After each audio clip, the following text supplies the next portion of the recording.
साल 3024 नानशी वेन, जहां तक नजर जाती है सिर्फ खंडहर ही खंडहर हैं।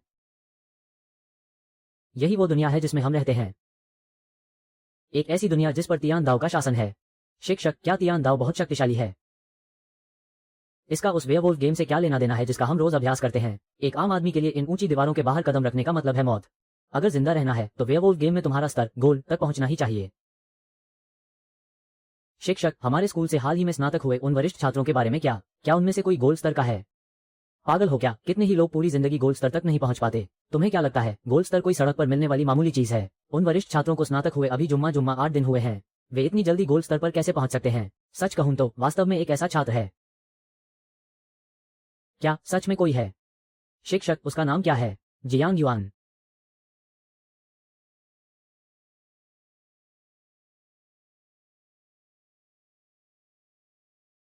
लगता है मैं बहुत कम सामान लाया हूं, अगली बार ज्यादा लाना होगा। 5वें दौर तक टिकना नामुमकिन सा लग रहा है। शरीर जवाब दे रहा है, अब तो उसे आ ही जाना चाहिए।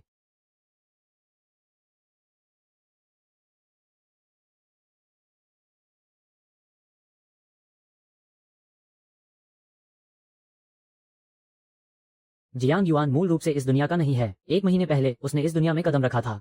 वो तियान दाओ के प्रभुत्व वाली इस दुनिया में आ गया। और भी दिलचस्प बात यह है कि इस दुनिया की हर चीज वेयरवुल्फ गेम से गहराई से जुड़ी हुई लगती है। यहां तक कि तियान दाओ भी इससे अछूता नहीं है। गोल्ड स्तर के बाद ही कोई देश का असली स्तंभ बनता है। आते ही जियांग युआन को स्नातक की अंतिम परीक्षा का सामना करना पड़ा। इस दुनिया में स्नातक परीक्षा का मतलब है वेयरवुल्फ गेम के स्तर को जागृत करना। और जियांग युआन अपने स्कूल की सदियों की सबसे बड़ी प्रतिभा सेमी गोल्ड स्तर का खिलाड़ी बन गया। इस दुनिया की स्नातक परीक्षा वेयरवुल्फ स्तर की जागृति है। और जियांग युआन स्कूल का 100 सालों में एक बार होने वाला सेमी गोल्ड चमत्कार बन गया। सिर्फ गोल्ड स्तर वाले ही देश की असली ताकत माने जाते हैं। वे ही तियान दाओ के दबाव को झेलकर ऊंची दीवारों से बाहर जा सकते हैं। महीने में 2 बार होने वाले तियान दाओ वेयरवुल्फ मुकाबले में भाग लेने के लिए, अपनी रैंकिंग और अंक बढ़ाने के लिए, ये अंक ही इस दुनिया की असली मुद्रा है। किंग स्तर को पार करके कोई भी वार्षिक राष्ट्रीय युद्ध में भाग ले सकता है, अपने देश के लिए सबसे कीमती जीवन रक्षक संसाधन जीतने के लिए। इस दुनिया में आपका वेयरवुल्फ स्तर ही आपकी सामाजिक स्थिति तय करता है। अगर अपने घर की रक्षा करनी है और अपने परिवार और दोस्तों को बेहतर संसाधन दिलाने हैं तो उन ऊंची दीवारों से बाहर निकलो, दांव लगाओ और एक के बाद एक वेयरवुल्फ मुकाबले जीतते जाओ। तियान दाओ वेयरवुल्फ गेम में आपका स्वागत है। सभी खिलाड़ी इकट्ठा हो चुके हैं। खेल तुरंत शुरू होता है। इस बार का प्रारूप रॉयल लेडी, हंटर और वाइट है। संरचना 4 वेयरवुल्फ और 4 ग्रामीण। भूमिकाएं भविष्यवक्ता, जादूगरनी, शिकारी और मूर्ख। पूरे खेल में कोई बेईमानी बर्दाश्त नहीं की जाएगी। वेयरवुल्फ की जीत का लक्ष्य सभी को खत्म करना है, देवताओं और अच्छे लोगों को। सभी वेयरवुल्फ को ढूंढना होगा। पहचान पत्र बांटना शुरू किया जा रहा है। भविष्यवक्ता, हर रात आप एक खिलाड़ी की असली पहचान की जांच कर सकते हैं कि वो एक अच्छा इंसान है या एक वेयरवुल्फ। जादूगरनी, आपके पास जीवन देने वाली एक औषधि और एक जहर की शीशी है। शिकारी, खेल से बाहर होते समय आप अपनी पहचान उजागर कर सकते हैं। गोली चलाएं और अपने साथ एक और खिलाड़ी को ले जाएं। मूर्ख, यदि दिन के दौरान आपको वोट देकर बाहर निकाला जाता है तो आप अपना कार्ड दिखाकर अपनी पहचान बता सकते हैं और निष्कासन से बच सकते हैं। वेयरवुल्फ, हर रात मिलकर एक खिलाड़ी पर हमला करें। दिन में आप कभी भी खुद को उजागर कर सकते हैं जिससे तुरंत रात हो जाएगी। ग्रामीण, कोई विशेष शक्ति नहीं है, पूरी रात आंखें बंद रखनी होंगी। कार्ड बांटने की प्रक्रिया समाप्त हुई। कृपया खिलाड़ी अपनी पहचान की पुष्टि करें।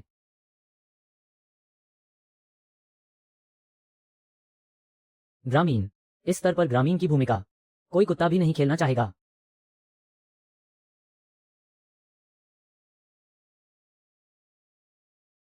इस दुनिया का वेयरवुल्फ गेम कहीं ज्यादा बेहतर और पेचीदा है। सबसे पहली और जरूरी बात है बुद्धिमानी। तियान दाओ के ढांचे के तहत वेयरवुल्फ गेम के हर दौर में धोखाधड़ी की कोई गुंजाइश नहीं है। यह आमने सामने के खेल जैसा नहीं है जहां आप खिलाड़ी के चेहरे के भावों और छोटी हरकतों से उसके दिमाग को पढ़ सकें, क्योंकि इस मुकाबले में खिलाड़ियों को न केवल दूसरों का चेहरा दिखाई नहीं देता बल्कि वे दूसरों की आवाज भी नहीं सुन सकते। आपके ये चुनाव या फिर वो विनाशकारी तंत्र। यह मत सोचिए कि आप उसे ढूंढना नहीं चाहेंगे, बस उस जादुई आवाज को वापस पाना होगा। और अंत में एक और बात है, मुसीबतों से डरो मत। अगर आपने सही लोगों को ढूंढ लिया तो खेल के अंत में आपको उच्च अंक मिलने की पूरी संभावना है, क्योंकि स्कोरिंग का तरीका पहले से तय नहीं होता। जब आखिरी में अंक दिए जाते हैं, तियान दाओ पूरी तरह से निष्पक्ष और सटीक है, इसलिए दूसरों के लिए तियान दाओ एक डरावनी चीज हो सकती है, लेकिन जियांग युआन इसे एक बहुत ही न्यायपूर्ण व्यवस्था मानते हैं। ये बेहद तर्कसंगत है। आम नागरिक कार्ड। पिछला दौर थोड़ा उबाऊ था, है ना? नए खिलाड़ियों के लिए उन्हें शायद नहीं पता कि आम नागरिक कार्ड मिलने का क्या मतलब है, लेकिन पुराने खिलाड़ियों के लिए इस विशेष खेल के स्तर पर आम नागरिक होना कसाई के तख्ते पर रखी मछली जैसा है। भेड़िए बिना सोचे समझे आप पर झूठा आरोप लगा सकते हैं और आपको बाहर निकालने के लिए मोहरा बना सकते हैं। आप कुछ भी नहीं कर पाएंगे, बस चुपचाप निशाना बनने के लिए मजबूर होंगे। अगर सिर्फ भेड़िए आप पर हमला करे तो ठीक है। आम नागरिक के लिए सबसे बुरा तब होता है जब अच्छे लोग भी उसे मारने लगते हैं। हमला होने पर आप पलटवार भी नहीं कर सकते, चाहे आपके पास 100 मुंह क्यों ना हो। कभी कभी सब कुछ बेकार जाता है। अगर पहले ही दिन आप पर भेड़िए का जाल बिछ गया और आप ईमानदारी से अपनी बात रखते हैं तो बहुत मुमकिन है कि पहले ही दिन आपको बाहर का रास्ता दिखा दिया जाए। ऐसे में कोई ऊंचे अंक कैसे पा सकता है?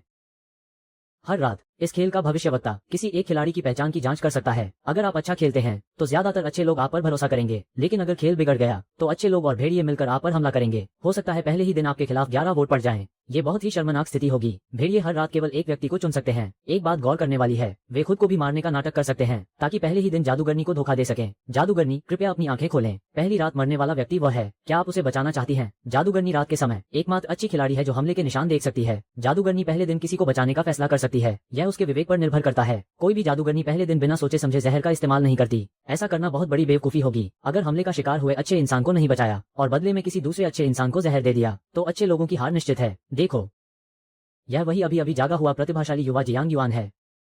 सच में वही है। 1 महीने में 2 बार बाहर गया और 5 दौर खेल लिए। हमारे तू जी गुओ में कितने सालों से ऐसा विलक्षण प्रतिभा वाला व्यक्ति नहीं दिखा। उसकी प्रगति का इंतजार रहेगा। जल्द ही विन्यास तैयार करें। ये तर्क की सबसे बड़ी परीक्षा है। गुरुजी कहाँ हैं?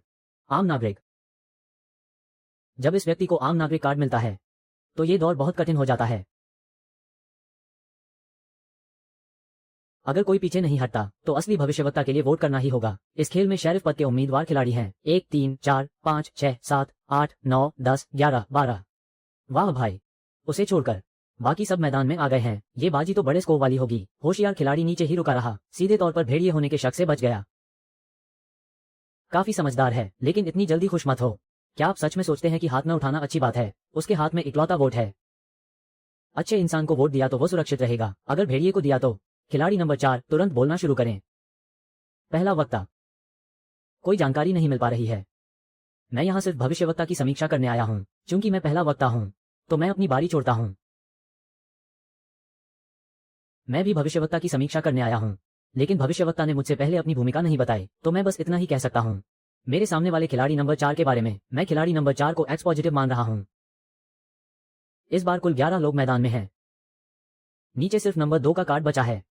अगर हम मान लें कि नंबर 2 भेड़िया नहीं है तो ये खेल 4 भेड़ियों के मैदान में होने जैसा है। 4 भेड़ियों के मैदान में होने पर भेड़ियों की टीम जरूर कोई चाल चलेगी। नंबर 4 की यह स्थिति, बोलने की बारी आने पर वो पूरी तरह से अपनी भूमिका का दावा कर सकता था। वो गोल्ड लेवल की स्थिति में है। वो मुझ पर भेड़िए का आरोप लगा सकता था ताकि मेरी पहचान पर दबाव बना सके, लेकिन उसने ऐसा नहीं किया। इसलिए मुझे लगता है कि वह एक अच्छा खिलाड़ी है। और अब मैं नंबर 2 से बात करना चाहता हूं। नीचे बचा हुआ इकलौता कार्ड। चाहे आप भेड़िए हो या अच्छे इंसान, मैं चाहता हूं कि आप वो वोट जरूर डालें, भले ही आपने भेड़िए को वोट दिया हो। जब तक आप पर सीधे भेड़िए होने का आरोप नहीं लगता, मैं अपना वोट आपके खिलाफ कभी नहीं डालूंगा। मेरी बात यहीं खत्म होती है। एक अच्छा इंसान, और शायद एक विशेष भूमिका वाला अच्छा इंसान। मुझ पर वोट न डालने की बात करने की हिम्मत। ऐसी हिम्मत सिर्फ किसी विशेष भूमिका वाले में ही हो सकती है।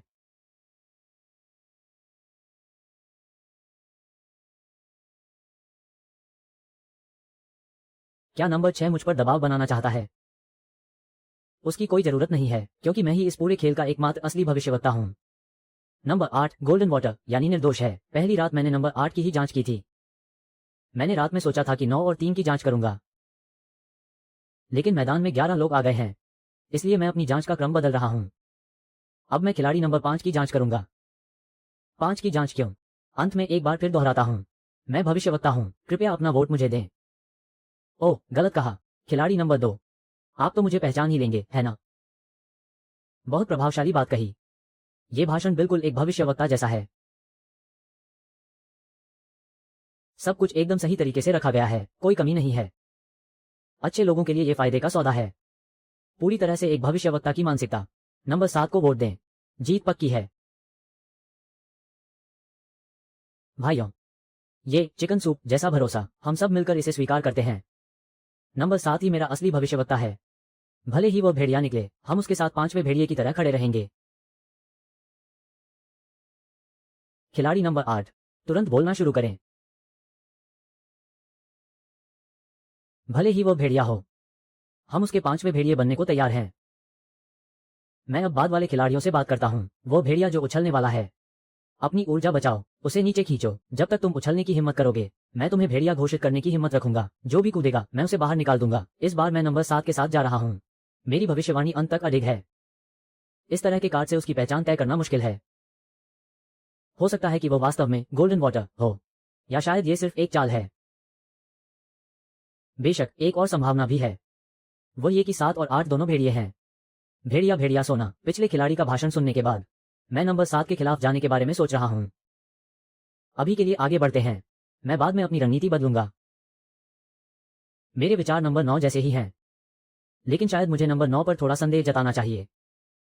सर्दियों का भाषण एक अच्छे इंसान की मानसिकता से आता है। पहले मैं तुम्हें एक अच्छे इंसान का टैग देता हूं। चूंकि खिलाड़ी नंबर 10 ने 9 पर संदेह जताया है, तो मैं भी नंबर 10 पर थोड़ा संदेह जताता हूं।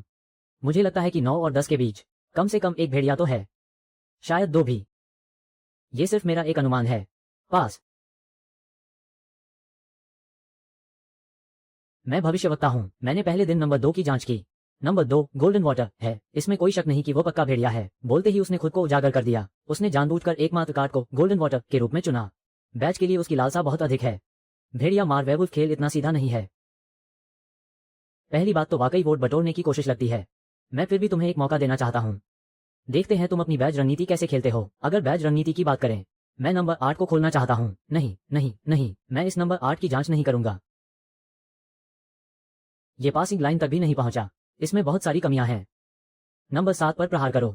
अब पीछे मुड़कर नहीं देखना। तुम्हें चुनौती देने के लिए मेरे पास 3 पर्याप्त कारण हैं।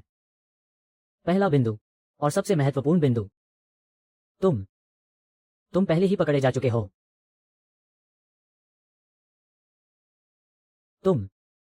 तुमने खुद को उजागर कर दिया है। उजागर होना भेड़िया मार खेल में खुद को उजागर करना सबसे गंभीर गलती मानी जाती है। यह एक भेड़िए द्वारा भविष्यवक्ता को गोल्डन वाटर देने से भी ज्यादा अजीब है। भेड़िए का गलती से गोल्डन वाटर देना सिर्फ खराब किस्मत है। संभावना का दांव सही नहीं बैठा, लेकिन उजागर होना पूरी तरह से खराब कौशल है। इसके लिए भारी अंक काटे जाने चाहिए। इसके विपरीत दूसरे की बातचीत से उसकी गलती को पकड़ पाना भी बड़े अंक दिला सकता है। खिलाड़ी नंबर 1, अगर मैंने गलत नहीं सुना तो तुमने अभी कहा, भले ही वो डबल गोल्डन वाटर साबित हो जाए, वो टीम का नेतृत्व नहीं कर सकता। यही कहा था ना तुमने? मैंने तुम्हारे बोलने में बाधा नहीं डाली है ना? तो मैं तुमसे पूछना चाहता हूँ, तुमने अभी तक जांच भी नहीं की। तुम्हें कैसे पता चला कि वो पहले से ही गोल्डन वाटर है? अगर जांच में वो भेड़िया निकला तो क्या तुमने अच्छे लोगों के खेमे को 2 भेड़िए खोजने में मदद नहीं की? नंबर 7 का जोखिम भरा व्यवहार, क्या इसका कोई बेहतर स्पष्टीकरण है? नंबर 8 की जांच करना फायदेमंद क्यों नहीं होगा? दूसरा बिंदु, वो है तुम्हारी खेल की शैली। तुम नंबर 8 पर दबाव नहीं डाल रहे हो। यह निश्चित रूप से एक भविष्यवक्ता का दृष्टिकोण नहीं है। यदि आप भविष्यवक्ता होते तो आपकी पहली जांच निश्चित रूप से नंबर 8 की होती, चाहे 8 की पहचान कुछ भी हो। आपकी जांच की धारा उसे ही निशाना बनाती। हम अच्छे लोगों के लिए यही सबसे बड़ा लाभ होता। तीसरी बात, वह है आपके विचारों की प्रक्रिया। आपने कहा कि आपने पहले ही दिन नंबर 2 की जांच की। ठीक है, आप 2 की जांच कर सकते हैं, लेकिन क्या आपने बताया कि आपने 2 की जांच क्यों की? नहीं। इसलिए आप निश्चित रूप से भेड़िया हैं। मैं नंबर 7 का पक्ष लूंगा और हमला करूंगा। खिलाड़ी नंबर 7, जाओ और अपना बैज हासिल करने की कोशिश करो। और छोटे खिलाड़ी नंबर 2, अपना कीमती वोट डालो। यह नंबर 3, इसने एक ही बार में इतनी सारी कमियां ढूंढ ली। ये तो असली उस्ताद है। ऐसा क्यों है? उसने 7 के बजाय 1 को वोट देने के लिए क्यों कहा? खिलाड़ी नंबर 4 को बैज मिलता है। यदि आप वोट देने का कारण नहीं बता सकते तो आज नंबर 1 को बाहर करो और रात में नंबर 2 तुम्हें जहर खाना पड़ेगा। पहले दौर का भाषण। हर कोई जियांग युआन पर गलत वोट देने का आरोप लगा रहा है। सब 7 का साथ देने वाले हैं। भले ही आज गलत चुनाव हो जाए, कल हम संतुलन बनाएंगे और दूसरे को बाहर कर देंगे। खिलाड़ी नंबर 2, कृपया अपना भाषण दें। सब तैयार हैं। मैं अब चारों भेड़ियों का पर्दाफाश करने जा रहा हूं। चारों भेड़ियों का पर्दाफाश। इसकी क्या औकात है जो पहले ही दिन चारों भेड़ियों को पकड़ने का दावा कर रहा है? सबसे पहले मैं अपना रुख स्पष्ट कर दूं। मैं अभी भी नंबर 1 के साथ खड़ा हूं। पूरे दौर के भाषण सुनने के बाद मैं अब भी नंबर 1 के साथ हूं। अब मेरे इस पक्ष में होने के कारण सुनिए। पहला बिंदु, प्रभाव की तीव्रता। आप कहते हैं कि 7 ने 8 को स्वर्ण जल निर्दोष घोषित किया, तो यह एक बड़ा प्रभाव है। मैं पूछना चाहता हूं कि इसमें तीव्रता कहां है? जब वो बोल रहा था, पीछे 8 से 3 तक के खिलाड़ी बचे थे। कुल 7 कार्डों ने अभी तक बात नहीं की थी। भविष्यवक्ता के सिर पर वार करने की संभावना कितनी कम थी? दूसरा बिंदु, बैच की रणनीति। 7 ने जो बैच की रणनीति अपनाई वो नंबर 5 और नंबर 1 के लिए थी, है ना? आपने कहा कि 5 की जांच करेंगे क्योंकि 5 ने नंबर 4 का बचाव किया था। तो आपने सीधे 4 की जांच क्यों नहीं की? यदि जांच में 4 भेड़िया निकलता तो आप सीधे 4 और 5 दोनों को भेड़िया घोषित कर सकते थे। और अगर वो अच्छा इंसान निकलता तो 5 तो वैसे भी कहीं नहीं भाग सकता था। आपकी दूसरी बैच रणनीति नंबर 1 पर दबाव डाल रही है। दबाव डालने की बात उस कार्ड पर होनी चाहिए थी जो अंत में बोलने वाला था। लेकिन क्या आखिरी कार्ड नंबर 3 नहीं था? जब तक मैंने 3 का भाषण नहीं सुना तब तक मुझे समझ नहीं आया यह नंबर 3 आपका भेड़िया साथी है। आपने गलती से इस नंबर 3 को छोड़ दिया। अब मैं जिसके बारे में बात करने वाला हूँ वो यही छोटा खिलाड़ी नंबर 3 है। खिलाड़ी नंबर 3, मुझे आपका शुक्रिया अदा करना चाहिए। अगर आप ना होते तो मैं 100% हिम्मत नहीं कर पाता ये यकीन करने की कि नंबर 7 ही भेड़िया है।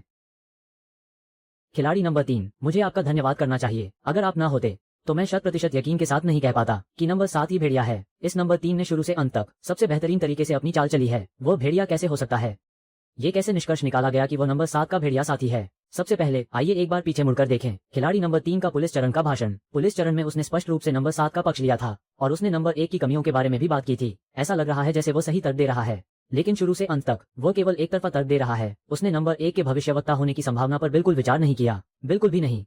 और पुलिस चरण के दौरान उसने खिलाड़ी नंबर 7 की लगभग कोई आलोचना नहीं की। इसके बजाय उसने सीधे उसे पहले दिन गद्दारों को खोजने के लिए कह दिया। आप इतने आश्वस्त कैसे हो सकते हैं कि खिलाड़ी नंबर 7 ही निश्चित रूप से वो भविष्यवक्ता है? यह आपका पहला भेड़िया जैसा व्यवहार है। दूसरा, पुलिस चरण में आपने खिलाड़ी नंबर 1 पर जो आरोप लगाए वे सब झूठे तर्क हैं।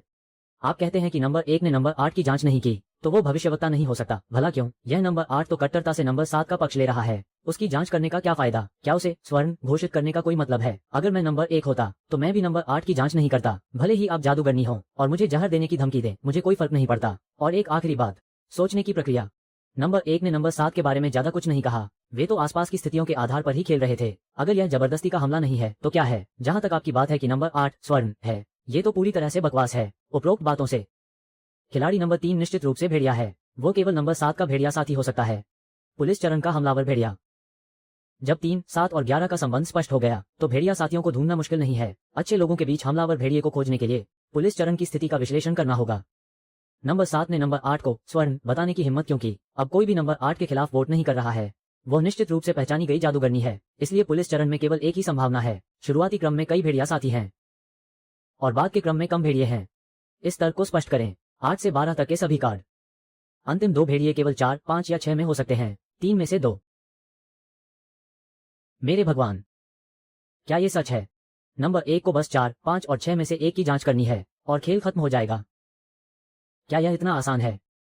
पुलिस चरण में नंबर 7 और नंबर 6 के बीच की बातचीत को देखते हुए नंबर 6 ने बहुत जल्दी प्रतिक्रिया दी। एक असली भविष्यवक्ता के प्रति स्वाभाविक प्रतिरोध होता है, जैसे नंबर 1 ने अपनी नाराजगी नंबर 12 पर निकाली। यही असली प्रतिक्रिया है। और नंबर 6 ने पुलिस चरण के बाद नंबर 7 का विरोध किया। इसकी पूरी संभावना है कि वह भेड़िया है। तीनों भेड़िए मिल गए। आखिरी भेड़िया केवल 4 और 5 में हो सकता है। खिलाड़ी नंबर 1, अगर आप आज बाहर नहीं होते हैं तो आपको बस 4 और 5 में से एक की जांच करनी है। खेल खत्म होने की पूरी संभावना है। यही मेरा भाषण और विश्लेषण है। इसे मानना या न मानना आप पर निर्भर है। और वो नंबर 8 जादूगरनी। मुझे अपने जहर से मत डराओ भाई, मैं सच में नहीं डरता। मुझे पता था। मुझे पता था।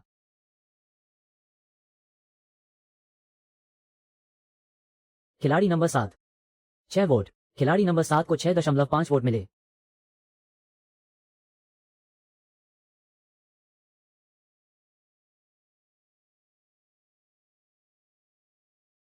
नंबर 7 के भविष्यवक्ता होने की संभावना नंबर 1 से बहुत ज्यादा है। सिर्फ इन वोटों की स्थिति को ही न देखें। नंबर 7 के भविष्यवक्ता होने की संभावना अभी भी नंबर 1 से अधिक है। कम से कम जादूगरनी और रजत जल कार्ड तो 7 के पक्ष में है। नंबर 7 की टीम नंबर 1 की तुलना में अधिक साफ सुथरी है। तुम बहुत शानदार हो। हालांकि तुम्हारा भाषण ऐसा लग रहा था जैसे तुम एक अच्छे इंसान का कार्ड हो।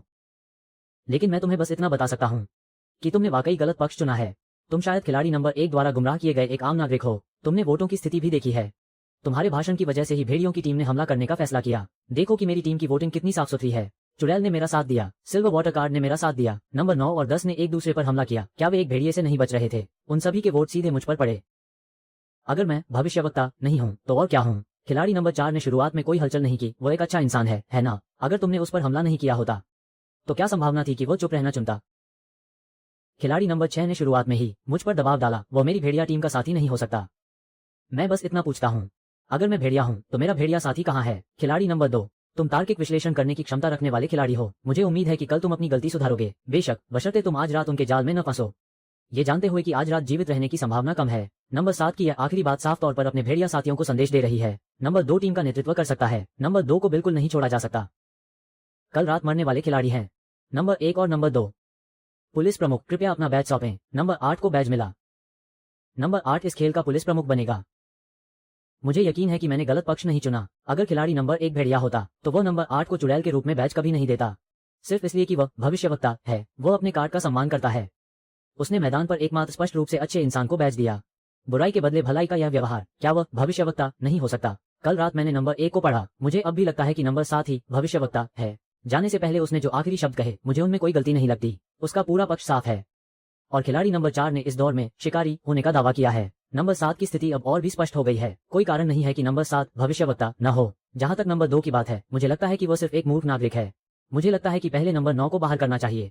अगर आप मुझ पर भरोसा करते हैं तो मेरे साथ नंबर 9 को वोट दें। इस बार मैं आप सबको जीत दिलाऊंगा।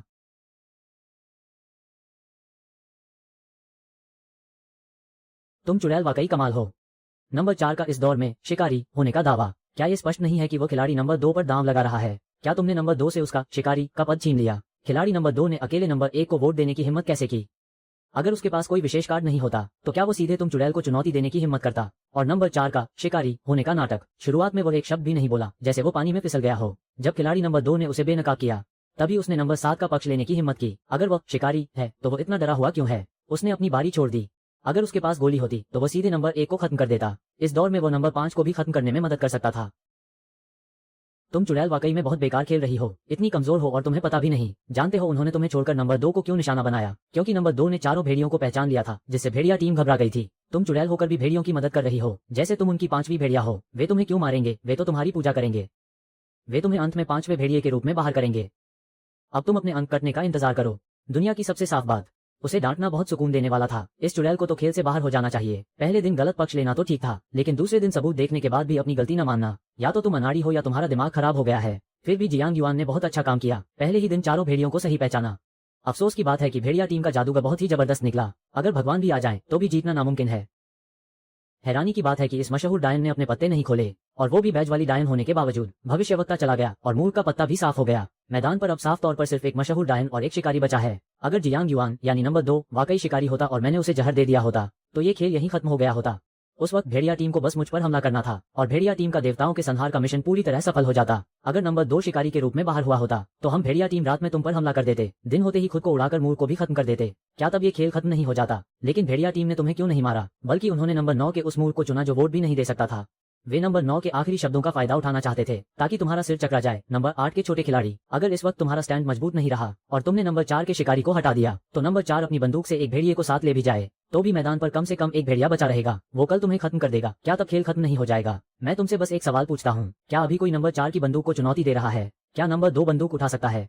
मैं तुम्हें बता रहा हूँ, नंबर 2 सिर्फ एक भेड़िया ही हो सकता है। वो न सिर्फ बंदूक नहीं उठा सकता, बल्कि वो अपनी जान बचाने वाला पत्ता भी नहीं खेल सकता। एक और बहुत ही अहम सवाल है, नंबर 9 को भी उसका असली पत्ता मिल ही गया। जरा सोचो, तुमने पिछले राउंड में क्या कहा था? क्या तुमने नंबर 1 के बारे में नहीं पढ़ा था? उसने तो तुम्हारी बात सुनी तक नहीं, बस वही इल्जाम लगाने में लगा रहा। वो नंबर 2 तो वो था ही नहीं जिसे तुमने पढ़ा था। अगर वो शिकारी होता तो क्या वो बंदूक चलाकर मुझे साथ नहीं ले जाता? पूरे मैदान में कोई भी नंबर 4 के शिकारी होने को चुनौती नहीं दे रहा। मैं पूछना चाहता हूँ कि फिर शिकारी कौन है? हाँ, मैं लगातार कह रहा हूँ कि मैंने नंबर 1 को पढ़ा है। मैंने कभी नहीं कहा कि मैंने नंबर 2 को पढ़ा है। मुझे कुछ अजीब सा महसूस हो रहा था। मैं तो इस नंबर 9 के मूल की बातों में आने ही वाला था। इस खेल के खत्म होने के बाद मैं उम्मीद करता हूँ कि यहाँ मौजूद कोई भी कहीं नहीं जाएगा। सभी अच्छे लोग मेरे सामने सिर झुकाएं। अगर एक डायन के तौर पर मेरा स्टैंड मजबूत नहीं होता तो तुम जैसे नासमझ लोगों और मूर्ख देवताओं ने मुझे गुमराह कर दिया होता। सोचो, नंबर 2 बाहर गया और उसने बंदूक नहीं चलाई। वो किस आधार पर शिकारी होने का दावा कर रहा था? नंबर 9 तो साफ तौर पर मूर्ख है ना? नंबर 1 और नंबर 7 में से एक शाही रक्षक और एक भेड़िया होना चाहिए। तो फिर बंदूक कहाँ गई? मैं तुम सबसे पूछता हूँ, शिकारी कहाँ गया? सब लोग अपना वोट नंबर 5 को दो। इस नंबर 5 का दिमाग सबसे ज्यादा जिद्दी है, जो नंबर 1 और 2 के पीछे अंधा होकर भाग रहा है। यह नंबर 5 अच्छे इंसान का पत्ता नहीं हो सकता। जब खिलाड़ी नंबर 5 को सार्वजनिक वोट से बाहर किया गया, तब कुछ ऐसा हुआ जिसकी किसी ने कल्पना भी नहीं की थी। खिलाड़ी नंबर 5 बाहर होता है। कृपया अपनी शक्ति का प्रयोग करें। खिलाड़ी नंबर 5 ने अपनी शक्ति का प्रयोग किया। खिलाड़ी नंबर 4 को साथ ले जाया गया। खिलाड़ी नंबर 4, कृपया अपने आखिरी शब्द कहें। अरे, तो मैं शिकारी नहीं था। ओह, तो असल में मैं ही भेड़िया था। माफ करना नंबर 8, तुमने हम पर बहुत ज्यादा भरोसा कर लिया। मुझे तो लगभग लगने लगा था कि मैं वाकई शिकारी हूँ। ये राउंड अब खत्म हो चुका है। सच कहूँ तो खिलाड़ी नंबर 2 वाकई बहुत काबिल है। पहले दिन के उन हालात में भी उसका सही पक्ष चुनना वाकई अविश्वसनीय था। उम्मीद नहीं थी कि वो पहले ही दिन चारों भेड़ियों को पहचान लेगा। वो तो असली उस्ताद निकला। मुझे तो लगा था कि हम हारने वाले हैं। अगर उसने मुझे भेड़िया नहीं बताया होता तो मैं पासा पलटने की सोच रहा था। शुक्र है नंबर 8, तुम भेड़िया टीम के बड़े जादूगर निकले। तुम्हारे बिना हमारी भेड़िया टीम के लिए ये जीतना बहुत मुश्किल होता। आखिर में मैं एक बात कहना चाहता हूँ, नंबर 8, तुमने बहुत अच्छा खेला। अगली बार मत खेलना। नंबर 8, तुम वाकई में एक नंबर के बेवकूफ हो। ये खेल समाप्त हुआ। नतीजों का पेज घोषित कर दिया गया है। सभी खिलाड़ी कृपया अपनी भूमिका से हटें और प्रस्थान करें। सिर्फ 2.5 ही। छोड़ो, अंत कटने से तो बेहतर ही है।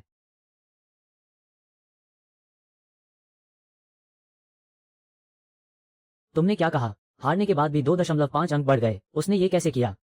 मुझे फुटेज दिखाओ, मैं देखना चाहता हूँ। जी सर। शानदार। कुएं वाले खिलाड़ी का भाषण सुनने के बाद बुनियादी तौर पर चारों भेड़ियों वेयरवुल्व्स की पहचान पक्की हो गई है। ये लड़का वाकई में एक जीनियस है।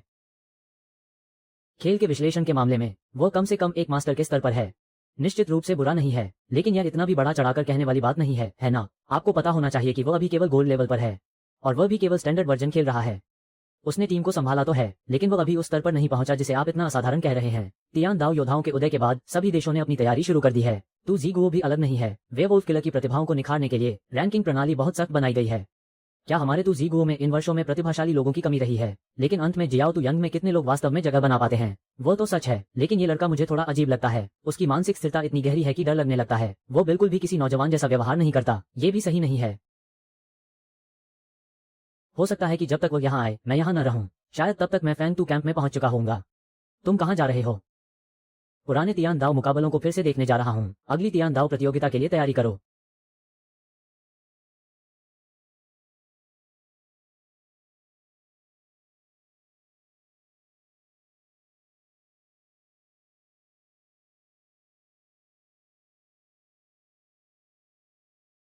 फिर से प्रगति हुई है। जितनी अधिक प्रतिभाएं होंगी, तियान दाओ में जीत की संभावना उतनी ही अधिक होगी, और हमें उतने ही अधिक संसाधन मिलेंगे। वेयरवुल्फ किलर की प्रतिभा ही जीवित रहने की एकमात्र उम्मीद है। यही इस दुनिया की हकीकत है। बर्फ के जूतों वाली उस छोटी सी जगह पर वेयरवुल्फ किलर का मुकाबला चल रहा है, जहां सिर उठाते ही सूरज का घेरा दिखाई देता है। वेयरवुल्फ किलर की लहरें हर तरफ फैल रही हैं। केवल वेयरवुल्फ किलर और राष्ट्र का भाग्य अब एक साथ जुड़े हुए हैं। युआन ए, थोड़ा और खाओ, तभी तुम्हारा दिमाग तेज चलेगा। हाँ हाँ, थोड़ा और खाओ, मछली खाओ, ये दिमाग के लिए अच्छी होती है। जब से वेयरवुल्फ किलर का लेवल जागा है, जीवन पूरी तरह से बदल गया है। पहले दिन में केवल 3 घंटे पानी और बिजली मिलती थी। अब हम इसे आधे दिन तक इस्तेमाल कर सकते हैं। बिजली कैसे चली गई? क्या यह नहीं कहा गया था कि हमारे घर की बिजली अब बढ़ाकर 12 घंटे कर दी गई है? मम्मी, पापा, क्या आप दिन में लाइट बंद करना भूल गए थे? पगले बच्चे, लगता है संसाधनों की कमी हो गई है। बिजली का वितरण शायद स्तर के अनुसार कम कर दिया गया है। सही कहा, पड़ोसी ली के घर में भी आज पूरे दिन बिजली नहीं आई, लेकिन कोई बात नहीं। तियान दाओ प्रतियोगिता जल्द ही शुरू होने वाली है। सुना है कि इस बार गु चांगशेंग नाम का एक बहुत ही जबरदस्त खिलाड़ी भाग ले रहा है। मुझे विश्वास है कि जियाओ तू यंग के वे लोग हमारे लिए बहुत सारे संसाधन जीत कर लाएंगे। एक तिमाही में केवल एक बार, पहली तिमाही में प्लेटिनम, दूसरी तिमाही में प्लेटिनम और डायमंड, तीसरी तिमाही में मास्टर ट्रायल, जिसमें दुनिया भर के देशों के दिग्गज शामिल होंगे। अंतिम रैंकिंग के आधार पर संसाधनों का बंटवारा होगा। वही असली राष्ट्रीय भाग्य की जंग है। बड़े अफसोस की बात है कि मैंने पहली तिमाही गंवा दी। चाहे मैं कितना भी प्रतिभाशाली क्यों न हूं, मुझे चौथी तिमाही तक इंतजार करना होगा, तभी मैं देश के लिए लड़ने जा पाऊंगा। उससे पहले मुझे बस अपनी वेयरवुल्फ किलर रैंक बढ़ाने पर पूरा ध्यान देना होगा। वह आप लोग खुद ही देख लीजिए। मेरी बहन जो कह रही है वो शायद पूरी तरह सही ना हो। हम बस शांति से मैच देखते हैं।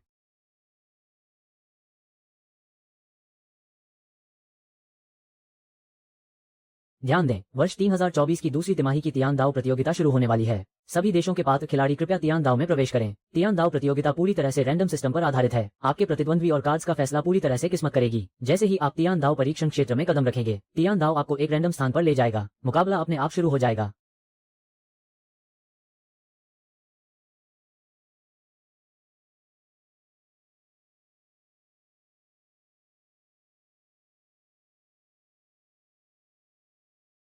दस में से 9 बार जीत पक्की है। साथियों, वुल्फ किंग नाइट के कार्ड्स में केवल एक नाइट कार्ड नहीं होता। नाइट कार्ड मिलने का मतलब यह नहीं है कि इस बार जीत पक्की ही होगी। अभी आप सबके चेहरों के भावों से मैं आप लोगों का उत्साह साफ देख सकता हूँ।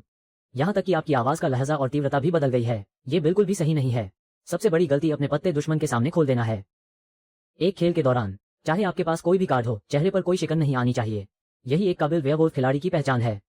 पहले बोलने वाले के पास कहने को कुछ खास नहीं है। मैं भविष्यवक्ता की समीक्षा करने के लिए मंच पर आना चाहता था, लेकिन पहले बोलने की वजह से मैं समीक्षा नहीं कर पा रहा हूँ। चूंकि मैं मंच पर आ ही गया हूँ, तो मैं हाथ पर हाथ धरकर नहीं बैठ सकता। सिर्फ समय बर्बाद करने का कोई मतलब नहीं है। ऐसा करते हैं, मैं अपनी स्थिति बाद के लिए सुरक्षित रखता हूँ। अगर मैं पहले भविष्यवक्ता का साथ दूंगा तो मैं अपना हाथ उठाए रखूंगा, और अगर मैं बाद वाले भविष्यवक्ता का साथ दूंगा तो मैं सीधे मंच से हट जाऊंगा। इस स्थिति सुरक्षित रखने का क्या मतलब है? हाथ उठाने या गिराने से ही पक्ष साफ हो जाएगा। इसका मतलब बहुत आसान है। अपनी स्थिति के कारण वह अब बोल नहीं पाएगा, इसलिए वह केवल हाथ के संकेतों से अपना पक्ष स्पष्ट कर सकता है। आमतौर पर जो लोग ऐसी बातें करते हैं, उनके अच्छे इंसान होने की संभावना ज्यादा होती है, क्योंकि केवल अच्छे लोग ही सही पक्ष चुनने की कोशिश करते हैं। जबकि वेयरवुल्फ के लिए सबसे अच्छी स्थिति सही मौके का इंतजार करना है। चाहे हमला करना हो या धोखा देना, अपना पक्ष जितनी देर से बताओगे उतना ही फायदा होगा। शानदार, गु चांगशेंग सीनियर से यही उम्मीद थी। 2-3 वाक्यों में ही उन्होंने खुद को एक अच्छा इंसान साबित कर दिया। जियांग युआन सीनियर भी बहुत कमाल के हैं, तो ऐसी चालें भी होती हैं। आज बहुत कुछ सीखने को मिला। मुझे लगा था कि पहले बोलने वाला सिर्फ समय काटता है, यहाँ तो बहुत सारी चालें और पैतरेबाजी चल रही है, तभी तो वो प्लेटिनम रैंक पर हैं। काश मैं भी अपने जीवन में चांगशेंग सीनियर के स्तर तक पहुंच पाता, लेकिन मेरे हिसाब से उनकी यह चाल वाकई में गैर जरूरी थी।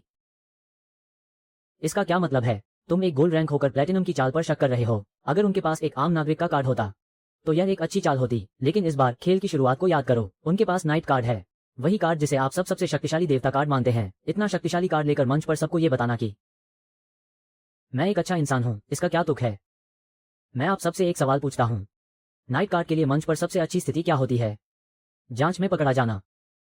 बिल्कुल सही। नाइट कार्ड के लिए सबसे सुखद बात यह है कि उसे वेयरवुल्फ द्वारा पकड़ा जाए। अब जब आपने अपनी पहचान साफ कर दी है, तो अच्छे और बुरे दोनों जानते हैं कि आप कौन हैं। इससे वेयरवुल्फ के लिए चालें चलना आसान हो जाता है। पूरा खेल एक पल में बिगड़ सकता है। दूसरे शब्दों में कहें तो नाइट कार्ड की असली ताकत खुद को छुपाए रखने में है, ताकि दुश्मन गलती करे, न कि खुद को अच्छा इंसान घोषित करने में। मैं असली भविष्यवक्ता हूं। नंबर 7 एक अच्छा इंसान है। मैंने सब कुछ देख लिया है। Number 7 gold water. वाकई मेरा अंदाजा सही निकला। नंबर 8 की स्थिति से नंबर 7 की जांच करना, इसकी पूरी संभावना थी। कई खिलाड़ियों की आदत होती है कि वे अपने पास वाले से जांच शुरू करते हैं, एक तरफ तो ये देखने के लिए कि वे घिरे तो नहीं हैं, और दूसरी तरफ वोटिंग के लिए जगह सुरक्षित रखने के लिए। लेकिन मंच पर पहले ही किसी को सुरक्षित घोषित कर देना, ये बहुत समझदारी भरा नहीं लग रहा। देखते हैं वो आगे क्या तर्क देता है। 7 नंबर को जांचने का कारण उसकी स्थिति थी। अगली जांच के बारे में अभी नहीं कहूंगा। पीछे की सीटों पर जरूर कोई वेयरवुल्फ होगा जो मुझसे भिड़ेगा, तो मैं अपनी अगली जांच का रुख मंच की तरफ नहीं रखूंगा। सब कुछ नीचे वालों पर निर्भर है। अंत में मैं अपनी बात फिर से दोहराता हूँ। 8 नंबर असली है, 7 नंबर सुरक्षित है। अगली जांच 11 और 5 पर होगी। 6 नंबर पर सुरक्षा कवच रहेगा। कृपया मुझे वोट दें। यहाँ खिलाड़ी नंबर 12 बोल रहा है, नंबर 8 के भविष्यवक्ता होने के दावे पर। मेरे पास सिर्फ 2 शब्द हैं, भरोसा नहीं। मुझे इस पर बिल्कुल यकीन नहीं है। क्या यह नंबर 12 भेड़िया है? नंबर 8 ने तो बहुत अच्छी बातें की थी, वो काफी तर्कसंगत लग रहा था। मुझे तो लगा था कि वो पक्का भविष्यवक्ता ही है। क्या अभी भी कोई है जिसे यकीन नहीं? मुझे लगता है कि मैं खेल की चाल समझ नहीं पा रहा हूँ। ऐसा लग रहा है कि नंबर 12 नंबर 8 को पूरी तरह खत्म करना चाहता है। असल में नंबर 12 खुद को खाई के किनारे धकेल रहा है। अगर शूरवीर ने यह साबित कर दिया कि नंबर 8 ही असली भविष्यवक्ता है, तो नंबर 12 को हर मोड़ पर घुटने टेकने पड़ेंगे। उसे अपनी इस जल्दबाजी और लापरवाही की कीमत चुकानी होगी, जब तक कि उसके पास कोई गुप्त कार्ड न हो। मुझे यकीन क्यों नहीं है? मैं अपना तर्क बताता हूँ। पहली बात तो ये कि आपने खिलाड़ी नंबर 7 को स्वच्छ घोषित किया है। अगर मुझे सही याद है तो उसने सबसे पहले बोलना शुरू किया और अपनी स्थिति स्पष्ट की। आपने उसे स्वच्छ तो कह दिया, लेकिन बिना किसी ठोस आधार के उसे चुप करा दिया। आपने पूरे समय उससे एक शब्द भी बात नहीं की। क्या यह एक असली भविष्यवक्ता का व्यवहार है? सबसे महत्वपूर्ण बात यह है कि वो कोई ऐसा खिलाड़ी नहीं था जो शांत बैठा रहे। उसने साफ कर दिया था कि वो अंत तक अपनी बात रखेगा। अगर मैं आपकी जगह होता तो मैं नंबर 7 से जरूर बात करता। मैं उससे कहता कि अंत तक डटे रहो, क्योंकि मैं ही तुम्हारा असली रक्षक और भविष्यवक्ता हूँ। लेकिन आपने ऐसा नहीं किया, क्योंकि आपकी नजर में नंबर 7 शायद सिर्फ एक साधारण कार्ड था। आप उससे ज्यादा बात करने की हिम्मत नहीं जुटा पाए। वाह, इसमें तो दम है। सही बात है, मैंने इस पहलू के बारे में सोचा ही नहीं था। बकवास, अगर तुम इतना सोच पाते तो तुम भी प्लेटिनम स्तर के खिलाड़ी होते और यहाँ बैठकर ऐसे सवाल नहीं पूछ रहे होते। नंबर 12 वाकई बहुत काबिल है। उसके नजरिए से देखने पर ऐसा लगता है कि नंबर 8 वाकई में भेड़िया हो सकता है। अब इसमें कोई शक नहीं कि नंबर 12 एक अच्छा इंसान है। जियांग युआन सीनियर, क्या आपको लगता है कि नंबर 12 की बातों में कोई सच्चाई है? क्या नंबर 8 भविष्यवक्ता है या नहीं? जल्दबाजी मत करो, पहले सबकी बातें पूरी तरह सुन लो। ये सच है, जैसा कि नंबर 12 ने कहा, नंबर 8 ने नंबर 7 को बहुत ज्यादा नजरअंदाज किया है, तो वो वाकई नंबर 8 ही है। नंबर 12, ये तुम्हारी जांच की शैली है। तुमने नंबर 11 और नंबर 5 को निशाना बनाया है, सही ना? तेंदुआ शैली का छठा नियम, जांच की यह शैली ठीक है, इसमें कोई बुराई नहीं, मुझे कोई आपत्ति नहीं है। लेकिन मैंने देखा कि तुम्हारे अंदर सच्चाई जानने की कोई तड़प नहीं है। तुमने उन खिलाड़ियों से संवाद करने की कोशिश नहीं की, खासकर उन्हें जिन्हें तुमने अपनी जांच के दायरे में रखा है। क्या तुम्हारी जांच में आने वाले लोग हमेशा भेड़िए ही होते हैं? अगर तुम्हारी जांच में कोई अच्छा इंसान है, तो क्या तुम्हें उनसे अपने पक्ष में वोट देने के लिए नहीं कहना चाहिए? अगर वे तुम्हें वोट देंगे तो तुम उन पर हमला नहीं करोगे। क्या ये सही तर्क नहीं है? इसलिए मेरा मानना है कि तुम एक ऐसे भविष्यवक्ता हो जिसे अपनी शक्ति की कोई परवाह नहीं। अगर तुम भेड़िया बने तो तुम सिर्फ भेड़ियों के राजा ही बनोगे, वो जो बंदूक साथ रखता है। मेरी बात पूरी हुई। मैं बाद में आने वाले भविष्यवक्ता का साथ देता हूँ। यह नंबर 8 भविष्यवक्ता का कार्ड नहीं संभाल सकता। नंबर 12 के भाषण को सुनने के बाद लगभग हर कोई उसे एक अच्छा इंसान मानेगा। हो सकता है कि उसके पास कोई विशेष महिला कार्ड हो, तभी वो इतनी मजबूती से बात कर पा रहा है। नंबर 12 को भेड़िया घोषित किया जाता है। मुझे फंसाने की कोशिश कर रहे हो? माफ करना, मैंने पहले ही दिन तुम्हारी नंबर 12 की जांच कर ली थी। रुको, मेरा दिमाग फिर से चकरा गया है। नंबर 12 ने नंबर 8 पर जोरदार हमला किया और नंबर 1 ने उठते ही नंबर 12 को भेड़िया बता दिया। क्या यह इतना रोमांचक होने वाला है? मुझे लगा था कि नंबर 12 ने जिस तरह हमला किया है वो निश्चित रूप से नंबर 8 के साथ नहीं मिला हुआ है। उम्मीद नहीं थी कि नंबर 12 को सीधे तौर पर भेड़िया करार दिया जाएगा। शायद यही वेयरवुल्फ खेल का असली आकर्षण है। आखिरी पल तक आप कभी नहीं जान सकते कि क्या होने वाला है। साथियों, अभी हंसो मत। हर किसी से कभी न कभी पक्ष चुनने में गलती हो जाती है। इसमें हंसने वाली कोई बात नहीं है। नंबर 12 ने अभी जो भाषण दिया, आप सभी ने भी यही माना कि वो एक अच्छा इंसान है। बस वो थोड़ा ज्यादा ही मनमाना हो गया था। हो सकता है कि उसने गलत पक्ष चुन लिया हो। जब तक वो अपने अगले भाषण में सही रास्ते पर वापस आ सकता है और भेड़ियों को ढूंढ सकता है, तो उसमें ऐसा क्या है जिस पर आप सब हंस रहे हैं? इसके विपरीत मुझे लगता है कि उसके बोलने का तरीका और सोचने की क्षमता, ऐसी कई चीजें हैं जो आप सभी को उससे सीखनी चाहिए। नंबर 12 एक भेड़िया है। मैंने पहले ही दिन उसकी जांच की थी। इत्तेफाक से मुझे भी ऊपर और नीचे की स्थितियों की जांच करना पसंद है और मुझे उसके हाथों पर भेड़िए के बाल मिले। नंबर 12 खिलाड़ी का भाषण सुनने के बाद मैं भी काफी हैरान था। मुझे तो यहाँ तक शक होने लगा था कि कहीं मैंने पहले दिन गलत इंसान की जांच तो नहीं कर ली। बार बार पुष्टि करने के बाद कि नंबर 12 वाकई एक भेड़िया है, आखिरकार मुझे समझ आ ही गया। यह नंबर 12 एक ऐसी चाल है जो समय से पहले चल दी गई है। उनकी भेड़िया टीम ने शायद रात में ये तय नहीं किया था कि कौन नेतृत्व करेगा। नंबर 12 को शायद लगा होगा कि उसका भाषण अच्छा है, इसलिए वो खुद नेतृत्व करना चाहता था। लेकिन नतीजा ये हुआ कि नंबर 8 ने उससे पहले ही बाजी मार ली और नंबर 7 को स्वर्ण जल निर्दोष घोषित कर दिया। वो इससे असंतुष्ट था, इसलिए उसने पहले ही अपनी चाल चल दी। वो मेरे खेमे में घुसपैठ करना चाहता था। किस्मत से मैंने पहले ही दिन उसकी जांच कर ली थी। उसके हाथों पर भेड़िए के बाल साफ दिख रहे थे। अब मैं बैच के प्रवाह और खेल की स्थिति के बारे में बात करूंगा। पहले बैच के प्रवाह की बात करते हैं। मेरी पिछली स्थितियों में पहले ही 2 भेड़िए कार्ड निकल चुके हैं। एक नंबर 8 जो झूठ बोल रहा है और एक नंबर 12 जिसकी जांच हो चुकी है। नंबर 7 खिलाड़ी का भाषण सुनकर वो भेड़िया नहीं लगता। नंबर 12 के बारे में मैंने जो कहा उसे जोड़कर देखें तो नंबर 8 से उसकी नाराजगी का कारण शायद नंबर 7 को स्वर्ण जल देना था। वह नाराज क्यों था? क्योंकि इस खेल में दांव लगाने वाले लोग ज्यादा नहीं हैं।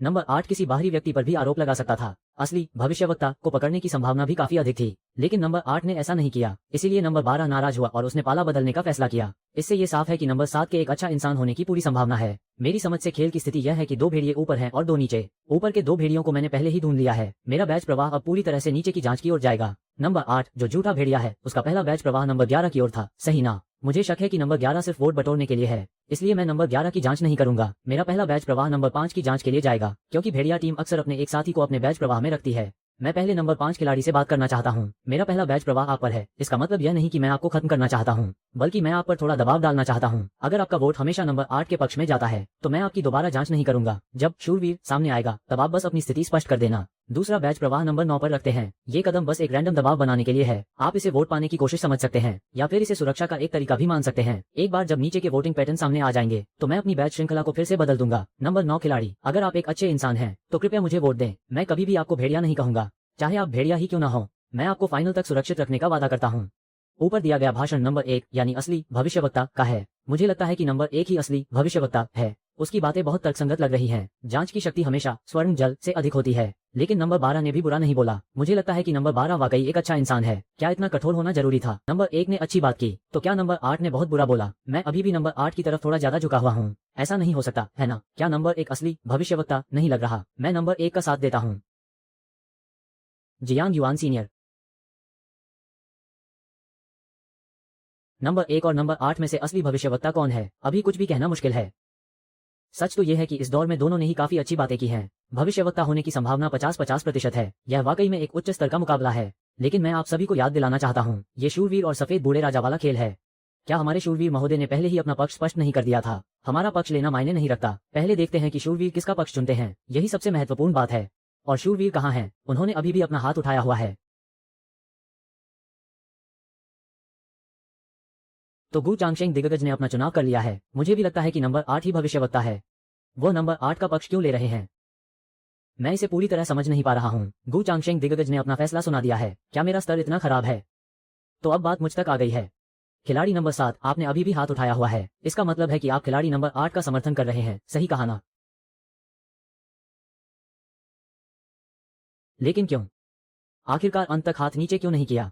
आपने नंबर 8 के साथ बहुत अच्छी बातचीत की थी। नंबर 8 ने आपको स्वर्ण जल का दर्जा भी दिया था। यह नंबर 12 क्या नाटक कर रहा है? वो इस तरह की चालों के पीछे की मानसिकता को अच्छी तरह समझता है। अगर पक्ष स्पष्ट होता तो वो अब तक देरी नहीं करता। नंबर 6 ने तब तक हाथ नहीं छोड़ा जब तक उसे आवाज की जानकारी नहीं मिली। तो इसकी केवल एक ही संभावना है, वह भी दुविधा में था। वो डगमगा रहा था और असली नकली भविष्यवक्ता की पहचान नहीं कर पा रहा था। ये खेल अब दिलचस्प हो गया है। सच तो यह है कि अब तक मैंने भी अपना पक्ष तय नहीं किया है। मैं नंबर 1 को वोट देना चाहता हूँ। मैं चाहता हूँ कि नंबर 12 पहले बोले। वो एक महत्वपूर्ण स्थिति वाला कार्ड है। उसका स्पष्टीकरण काफी हद तक तय करेगा कि बाकी लोग किसका पक्ष लेंगे। जैसे ही मतदान का परिणाम आया, वोटों का अंतर साफ हो गया। नंबर 5, 9, 10 और 11 सभी ने नंबर 1 को वोट दिया। सिर्फ नंबर 2 ने अकेले ही खिलाड़ी नंबर 8 के लिए वोट किया। खिलाड़ी नंबर 12 को बैज मिलने के बाद जैसा कि अपेक्षित था, नंबर 12 ने सबसे पहले बोलना शुरू किया। मैं सीधे भेड़ियों के ठिकानों की ओर इशारा करता हूँ। नंबर 1 एक भेड़िया है, नंबर 5 एक है, नंबर 9, 10 और 11 भी भेड़िए निकले। गलती की गुंजाइश इस नंबर 6 में है। नंबर 12 ने इसे भांप लिया है। आप एक ऐसे कार्ड हैं जिस पर हमला हुआ है, फिर भी आप वहां अकेले ही 4 भेड़ियों को पकड़ने की कोशिश कर रहे हैं। यह आत्मविश्वास कहां से आ रहा है? इस लड़के के पास जरूर कोई विशेष पहचान है, हो सकता है कि वह जादूगरनी हो। केवल एक दिव्य कार्ड ही इतना साहस दिखा सकता है। पहले कारण बताओ। नंबर 1 ने मुझ पर हमला किया है, तो वह निश्चित रूप से भेड़िया है। नंबर 5, जब नंबर 1 ने आपको भेड़िया कहा था, फिर भी आपने उसे ही वोट दिया। अगर आप उसके भेड़िया दल के साथ ही नहीं है तो और क्या है? इसलिए नंबर 5 निश्चित रूप से एक छिपा हुआ भेड़िया है। तो भेड़ियों का ठिकाना अब पूरी तरह से तय हो गया है। या तो नंबर 1 अकेला भेड़िया ऊपर है, या फिर नंबर 6 गुफा में छिपा है। यह इतना ही सरल है। अंत में तुम भेड़िए निश्चित रूप से चाहते हो कि मैं अपनी पहचान बता दूं। ठीक है, मैं तुम्हें सीधे बता देता हूं। मैं गांव का मुखिया हूं। 70% एक अच्छा इंसान। लगता है कि वो एक अच्छा इंसान है। कम से कम 90%। फिर भी प्रतिशत की बात कर रहे हो। जरा भी आत्मविश्वास नहीं है। अगर नंबर 12 अच्छा इंसान नहीं निकला तो मैं यहीं रुककर साफ सफाई का काम करूंगा। यह नंबर 12 ज्यादातर लोगों के लिए सुनने में वाकई बुरा नहीं लग रहा है। उसके भाषण के बाद मुझे भी लगता है कि वह अच्छे पक्ष की ओर झुका हुआ है। इसके 2 मुख्य कारण हैं। पहला उसका नजरिया है और दूसरा उसका मापदंड। नंबर 12 ने शुरुआत में कमजोरी दिखाने के बारे में नहीं सोचा, बल्कि भेड़ियों को ढूंढने की उसकी मानसिकता बिल्कुल वैसी ही है जैसे किसी ने अच्छे इंसान का कार्ड लेकर भेड़ियों की तलाश शुरू की हो। जहां तक उसके द्वारा बताए गए भेड़ियों के ठिकाने की बात है, वो वाकई में एक बहुत ही सटीक विश्लेषण है। एक सही तर्क देते हुए नंबर 6 को गलत तरीके से निशाना बनाना बंद करें। नंबर 6 के पास छिपने की जगह है। नंबर 9, 10 और 11 भेड़िए की तरह बाहर आ रहे हैं। उनकी स्थिति पूरी तरह से फंसी हुई है। उनकी बातों से यह साफ देखा जा सकता है। खेल के दौरान उसका प्रदर्शन पूरी तरह से एक अच्छे इंसान की तरह है, लेकिन मुझे कुछ अजीब लग रहा है। वास्तव में क्या है अभी मैं कह नहीं सकता। अब नंबर 12 बोलेगा। जरा अंदाजा लगाओ। खेल के दौरान उसके पक्ष लेने से ही पता चल जाएगा। उसे सुनने के बाद वे अपना मन बदलना चाहते हैं। उन्हें लगता है कि नंबर 12 भेड़िया नहीं है, वो तो बहुत माहिर खिलाड़ी निकला। तुम ही भेड़िए हो। तुम मेरे पीछे छिप रहे हो। तुम ही भेड़िए हो। तुमने गलत पक्ष चुना है। नंबर 9 से 11 तक के ये 3 कार्ड सीधे खेल के बीच में ही एक दूसरे से भिड़ गए। जब नंबर 8 के बोलने की बारी आई तो उसने नंबर 12 का मजाक नहीं उड़ाया और न ही खेल का जिक्र किया। अगर वो असली भविष्यवक्ता प्रॉफिट है तो ऐसा करने का कोई मतलब नहीं है। भविष्यवक्ता अच्छे कार्डों का मजाक उड़ा रहा है। इतनी ज्यादा व्याख्या करने का क्या फायदा? भविष्यवक्ता का असली काम भेड़िए को ढूंढना और जांच की रिपोर्ट देना है। ये कार्ड कितने दिन टिकेगा, ये सब किस्मत के हाथ में है। अंत में उसने अपना बैज नंबर 9 की ओर बदल दिया। बस यूं ही छोड़ दिया। वो भी जानता है कि उसकी संभावना क्या है। भाषण सुनने के बाद सच कहूं तो मैं काफी दुविधा में हूं। सच तो यह है कि नंबर 8 के भविष्यवक्ता होने की संभावना कम है। नंबर 7 को गोल्डन वाटर सुरक्षित घोषित करने में कोई दम नहीं था, लेकिन नंबर 12 की बात सुनने के बाद मुझे लगता है कि नंबर 8 के भविष्यवक्ता होने की संभावना और भी कम है। मुझे लगता है कि नंबर 12 ने नंबर 8 पर सही निशाना साधा है। नंबर 12 को एक अच्छा इंसान होना चाहिए। उम्मीद नहीं थी कि वह पलटकर नंबर 1 को सीधे मार देगा। मैं तो सन्न रह गया। अंत में खेल के दौरान उसने हार मान ली। पहले एक पक्ष लेना चाहता था क्योंकि बहुत सारी बातें हो चुकी थी। असली कार्ड का सम्मान करें। चाहता था कि नंबर 12 पहले बोले और अपनी पहचान बताए, लेकिन नंबर 12 का भाषण सुनने के बाद मैं फिर से अपना मन बदलना चाहता हूँ। नंबर 8 के पक्ष में वापस जाना चाहता हूँ। मुझे लगता है कि उसका भेड़िए को पकड़ने का तर्क सही है। सब कुछ नंबर 8 पर निर्भर है। शायद मैं इस दौर में बाहर हो जाऊं या फिर शूरवीर नाइट के आने का इंतजार करें। अभी के लिए बस इतना ही। यह क्या हो रहा है? क्या खेल के अंदर और बाहर एक ही व्यक्ति है? क्या यह एक नई शुरुआत का सफर नहीं है? इसमें नया क्या है? गु चांगशेंग सीनियर की हालत ठीक नहीं लग रही। दोस्तों, शूरवीर को इसी तरह खेलना चाहिए। शूरवीर कार्ड की शैली लचीली होनी चाहिए ताकि लोग समझ न पाएं कि क्या चल रहा है, क्योंकि इस दौर में वार करना जरूरी है। बातचीत कैसी भी हो, कोई फर्क नहीं पड़ता। अंत में सभी कार्ड खुल ही जाएंगे। भेड़िए की चापलूसी करने से बेहतर है कि उसे इतना उकसाया जाए कि वो खुद बाहर आकर तुम पर हमला करे। भेड़िए को बाहर निकालना ही सबसे बड़ा योगदान है। ये सब अनुभव का खेल है। तो ये बात है, गु चांगशेंग सीनियर से डर लग रहा है। सब लोग गु चांगशेंग सीनियर को नमन करो। ऐसी उम्मीद नहीं थी। खेल के दौरान सब लोग आक्रामक हो गए। कोई भी मेरे पक्ष में नहीं है ना? भेड़िए को पकड़ा है, फिर भी वो बाहर नहीं जा रहा। शूरवीर साहब, मुझे बचाओ।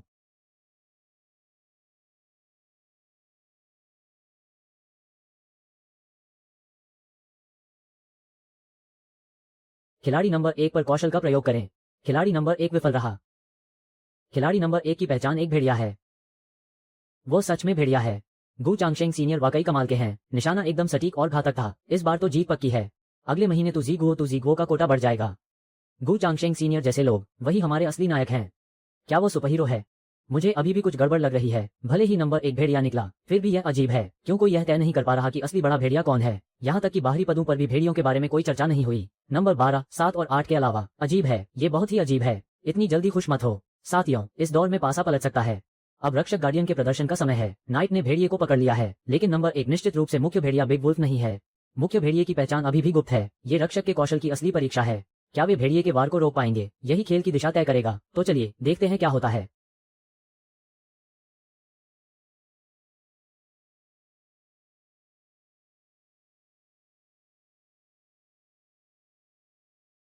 नंबर 12, आप सही कह रहे हैं, मैं ही भेड़िया हूँ। चू जिया, क्या हुआ?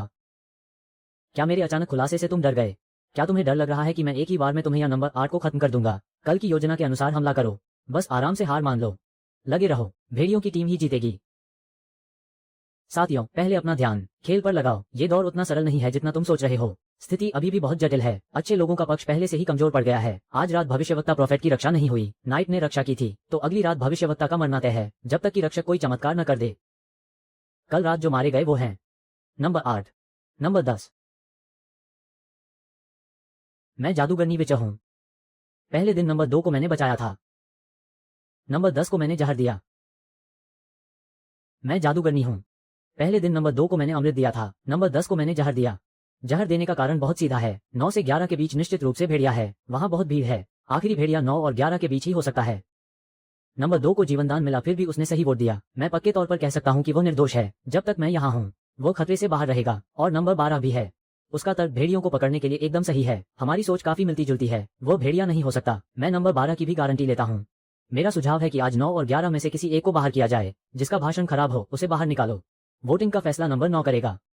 नंबर 12, तुम फैसला करो, मुझे तुम पर भरोसा है। क्या नंबर 6 वाकई जादूगरनी है? गाओ जीवेई ने अपनी भूमिका का दावा किया है। अगर वो असली जादूगरनी नहीं है तो और कौन है? उसका खेल तो एकदम उस्ताद जैसा है। सीनियर इंस्ट्रक्टर की बात सुनो, नंबर 6 की जादूगरनी वाली पहचान पर शक करने की जरूरत नहीं है, लेकिन मैं इससे पूरी तरह सहमत नहीं हूँ। इस जादूगरनी के खेलने का तरीका, अपनी पहचान बताने का समय और जहर का इस्तेमाल, सब कुछ बहुत ही खराब है। सबसे पहले नंबर 2 ही अकेला था जिसने सही वोट दिया। वो फाइनल तक जाने के काबिल है। उसे बचाने के लिए किसी अमृत की जरूरत नहीं थी। दूसरी बात, भविष्यवक्ता और नाइट दोनों चले गए हैं, और अगर भेड़िया राजा वुल्फ किंग खेल में है तो जादूगरनी को इतनी जल्दी सामने नहीं आना चाहिए था। कल रात जहर का इस्तेमाल न करना ही बेहतर होता। पता नहीं नंबर 10 रक्षक था या नहीं। किस्मत खराब है। अगर रक्षक मारा गया तो भेड़ियों की टीम जीत जाएगी। अगर भेड़िया राजा खुद को खत्म कर ले और जादूगरनी को साथ ले जाए तो खेल खत्म, जब तक कि नंबर 10 खुद भेड़िया राजा ना हो। लेकिन मुझे लगता है कि नंबर 10 वो नहीं है। भेड़िया राजा निश्चित रूप से अभी भी खेल में है, और ये 3 कार्ड 9, 10 और 11, इनमें से कोई भी भेड़िया राजा नहीं है। भेड़िया राजा अभी भी खेल में क्यों होना चाहिए? नंबर 10 सफल क्यों नहीं हो सका? कितनी दिठाई है। सीनियर आपको सिखाने में कोई कसर नहीं छोड़ रहे हैं। कृतज्ञ मत बनो। कोई बात नहीं प्रिंसिपल, अलग विचार होना सामान्य बात है। मुझे 90% यकीन है कि मैं गलत नहीं हूँ। ये तय करने का कारण कि भेड़िया राजा मैदान में है बहुत सरल है। यदि नंबर 10 भेड़िया राजा होता तो वो पिछले दौर में ही खुद को उजागर कर सकता था। उसे नंबर 5 के रिपोर्ट करने का इंतजार करने की जरूरत नहीं थी। सीनियर, मैं आपसे सहमत नहीं हूँ। नंबर 10 ने इस दौर में खुद को उड़ा लिया। जादूगरनी को साथ ले जाना अधिक फायदेमंद है। बुजुर्ग एक दौर आगे हैं। आप जो कह रहे हैं वो सही है, लेकिन आप सबसे महत्वपूर्ण बात भूल रहे हैं, जादूगरनी का जहर। क्या जहर का लक्ष्य केवल इन्हीं पर नहीं टिक सकता? 9, 10 और 11 के बीच? हाँ बिल्कुल, जहर निश्चित रूप से इन तीनों पर ही डाला जाएगा। भेड़िया राजा कभी जुआ खेलने की हिम्मत नहीं करेगा। वो निश्चित रूप से पहले ही खुद को उड़ा लेगा। इसलिए न केवल नंबर 10 भेड़िया राजा नहीं है, बल्कि ये तीनों कार्ड भी नहीं है। और मैं आपको बताना चाहता हूँ एक और भी डरावनी कहानी। इन 3 कार्डों में से बहुत संभव है कि एक भी भेड़िया न निकले। इस बार अच्छे लोग भेड़ियों के इशारों पर नाच रहे हैं।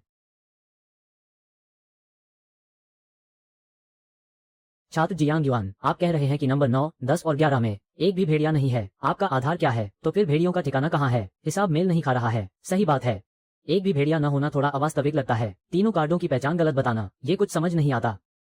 दोनों शिक्षकों, सच तो यह है कि मैं भी अभी 100% निश्चित नहीं हूँ, लेकिन एक बात को लेकर मैं बहुत आश्वस्त हूँ। इस खेल में एक हुक वुल्फ है जो अपनों को धोखा दे रहा है, और वह हुक वुल्फ केवल नंबर 12 ही हो सकता है। मैं इस बारे में 100% निश्चित हो सकता हूँ। छात्र जियांग युआन, आप विश्लेषण में बहुत ज्यादा डूब गए हैं, है ना? नंबर 12 वो कार्ड है जिसे नंबर 1 ने मार गिराया था। क्या आप ये कहना चाहते हैं कि वे भेड़ियों को पकड़ने के लिए भेड़ियों का ही इस्तेमाल कर रहे हैं? बिल्कुल सही, असंभव।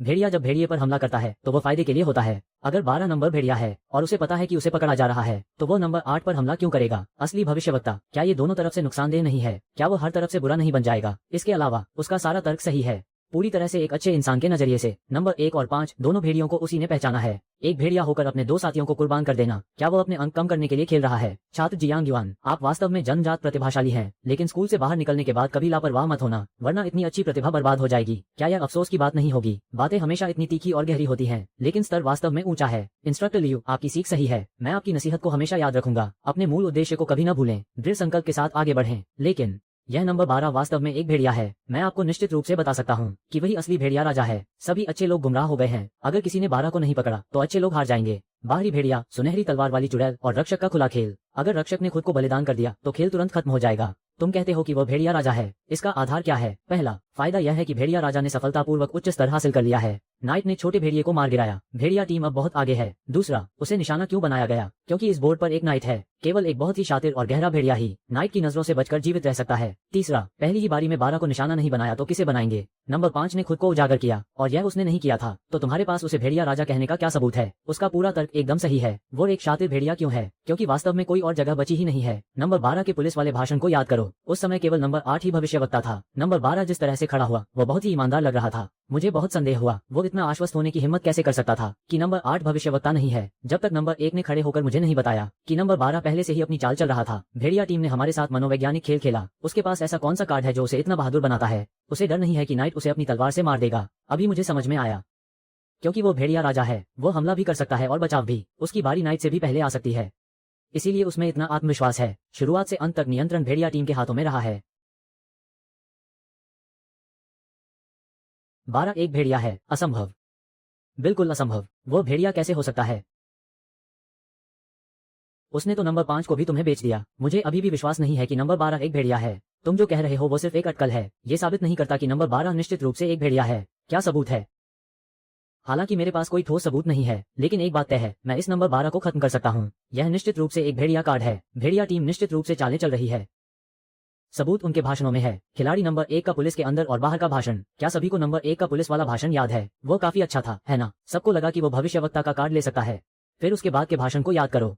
थोड़ी देर बात करने के बाद ही नाइट ने उसे मार दिया। उसका पहला वाक्य था, नाइट साहब मुझे बचाओ। ये कहने में क्या बुराई है कि नाइट मुझे बचाओ? क्या एक कमजोर भविष्यवक्ता को ऐसे नहीं खेलना चाहिए? नहीं, इसमें बहुत बड़ी समस्या है। नंबर 1 ऐसा लग रहा था जैसे वो मरना चाहता हो। वो चाहता था कि नाइट उसे सीधे खत्म कर दे। छोटा भेड़िया क्यों चाहेगा कि नाइट बाहर हो जाए? क्योंकि भेड़िया राजा ने पहले ही खुद को उजागर कर दिया था। सबूत रत्न नंबर 12 है। रत्न 12 एक भेड़िया है। तुम कहते हो कि लड़कियां नाइट की बंदूक का इस्तेमाल करती हैं, तो भेड़िया राजा अजेय हो जाएगा। इसीलिए मैं कहता हूँ कि यह नंबर 12 निश्चित रूप से भेड़िया राजा है। इस बार नंबर 7 नाइट ने बहुत जल्दबाजी कर दी। ये खेल समाप्त हुआ। भेड़ियों की जीत हुई। भेड़िया टीम 1, 3, 5 और 12। सबसे मूल्यवान खिलाड़ी एमपीपी भेड़िया टीम का नंबर 12।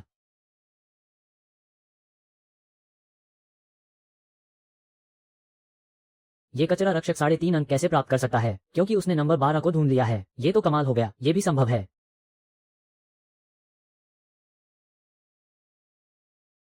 हार। पश्चिम की ओर फिर से गड़बड़ शुरू हो गई है। नरक जैसी कठिनाई का स्तर है। ध्यान से देखो, जियाओ तू यंग पूरी तरह से बिखर गया है।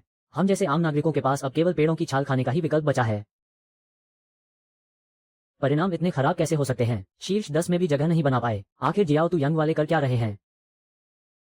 सुपरवाइजर। असल में जियाओ तू यंग का प्रदर्शन अभी भी संतोषजनक है। ज्यादातर लोग अंक जोड़ रहे हैं। तो फिर टीम की रैंकिंग इतनी कम क्यों है?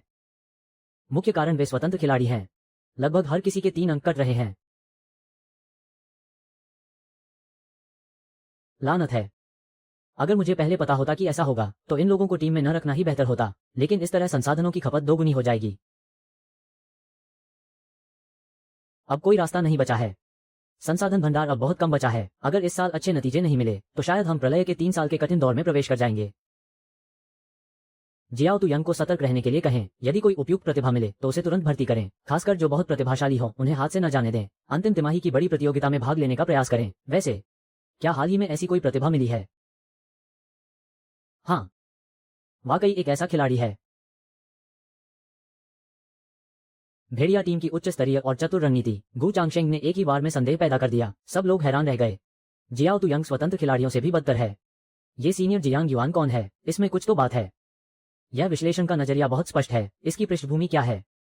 हे भगवान, उसकी प्रतिभा बहुत उच्च स्तर की है। उसकी उपलब्धियां असीमित होंगी। यह वार वाकई बहुत सटीक और सहज था। उसे बड़ी प्रतियोगिता में भाग लेने क्यों नहीं दिया जाता? वहां जाने वाले उन मूर्खों को देखो। वे जो हार रहे हैं वो देश के संसाधन हैं। अगर मुझे भूखा रखने की हिम्मत की तो मैं तुम्हारी प्रतिष्ठा मिट्टी में मिला दूंगा। बड़ी प्रतियोगिता में भाग लेना किसी व्यक्ति को बना सकता है और उसे बर्बाद भी कर सकता है। उन्होंने अपने कंधों पर देश का भाग्य उठा रखा है। सब कुछ एक ही खेल पर दांव पर लगा है। बाहर न जाना ही बेहतर क्यों है? क्या कुछ बुरा होने वाला है? अगर शीर्ष 10 के अंक भी नहीं बचा पाए तो बड़ी अराजकता आने वाली है। कानून भूखे लोगों को खाना लूटने से नहीं रोक पाएगा। मानवता पूरी तरह से गायब हो जाएगी। उस स्थिति को केवल प्रलय ही कहा जा सकता है। आपकी बात सही है पिताजी, सुपरमार्केट में चीजों की कीमतें 3 गुना बढ़ गई हैं और उन्हें पाने के लिए छीना झपटी करनी पड़ रही है। क्या यह इतना बड़ा चढ़ाकर कहा जा रहा है? क्या अभी भी रक्षा दल और शांति सेना नहीं है? जब समय आएगा तो सबसे पहले लूटने वाले वही होंगे। वर्दी में वे रक्षक हैं, वर्दी उतारते ही वे लुटेरे बन जाते हैं। मेरी बात मानो, आज कहीं मत जाओ, मुझे कुछ बुरा होने का पूर्वाभास हो रहा है। जियांग युआन को समझ नहीं आया। माता पिता जिस प्रलयकारी दृश्य की बात कर रहे हैं वो वास्तव में कैसा होगा, लेकिन पिछले कुछ दिनों से सड़कों पर कई असामान्य स्थितियों से वो कुछ सुराग देख सकता था। वाकई यह सामान्य समय से थोड़ा अलग है। जल्द ही इस तिमाही की तियान दाव प्रतियोगिता अपने अंतिम चरण में पहुंच गई। तू जीगुओ का ये पहला मैच। केवल एक खिलाड़ी मैदान में उतरा, उसका नाम ली एमिंग है, वह भी जियाओ तू यंग का एक सदस्य है। इस ली एमिंग के बारे में जियांग युआन को भी कुछ याद आ रहा है। ऐसा नहीं है कि जियांग युआन इस व्यक्ति को व्यक्तिगत रूप से जानता है, बल्कि इसलिए कि वो हाल ही में खाली बैठा बोर हो रहा था और वेयरवुल्फ किलर फोरम पर उसने किसी को पोस्ट करते हुए देखा था इस खिलाड़ी के बारे में जानकारी। पोस्ट के विवरण को देखते हुए इसलिए एमिंग की ताकत वाकई काफी अच्छी है, लेकिन किस्मत का खेल तो देखिए। इस बार उसका मुकाबला मिरेकल मर्चेंट के बोर्ड पर हुआ है। बुरा हुआ, ये तो वाकई मिरेकल मर्चेंट का बोर्ड है। अब तो मुसीबत खड़ी हो गई। मिरेकल मर्चेंट बोर्ड पर ली एमिंग की जीतने की दर क्या है? उसकी जीत की दर डरावनी है, सिर्फ 37%। उसके द्वारा खेले गए सभी बोर्डों में से ये सबसे कम जीत की दर वाला बोर्ड है। अभी घबराओ मत, देखते हैं कौन सा कार्ड मिलता है। इतनी कम जीत दर के साथ क्या वो इसे संभाल पाएगा? शायद वो जीत ही जाए। प्लीज एक आम नागरिक का कार्ड मिल जाए, बस एक आम नागरिक। इस पहले मैच में क्या सिर्फ मैं ही मैदान में हूं?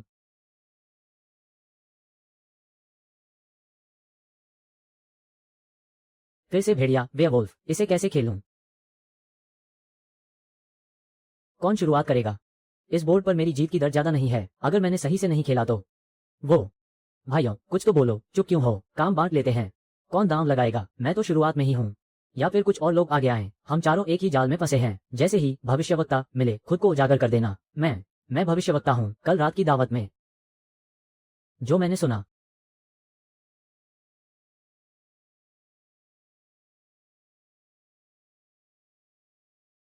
मैं एक अच्छा इंसान हूँ।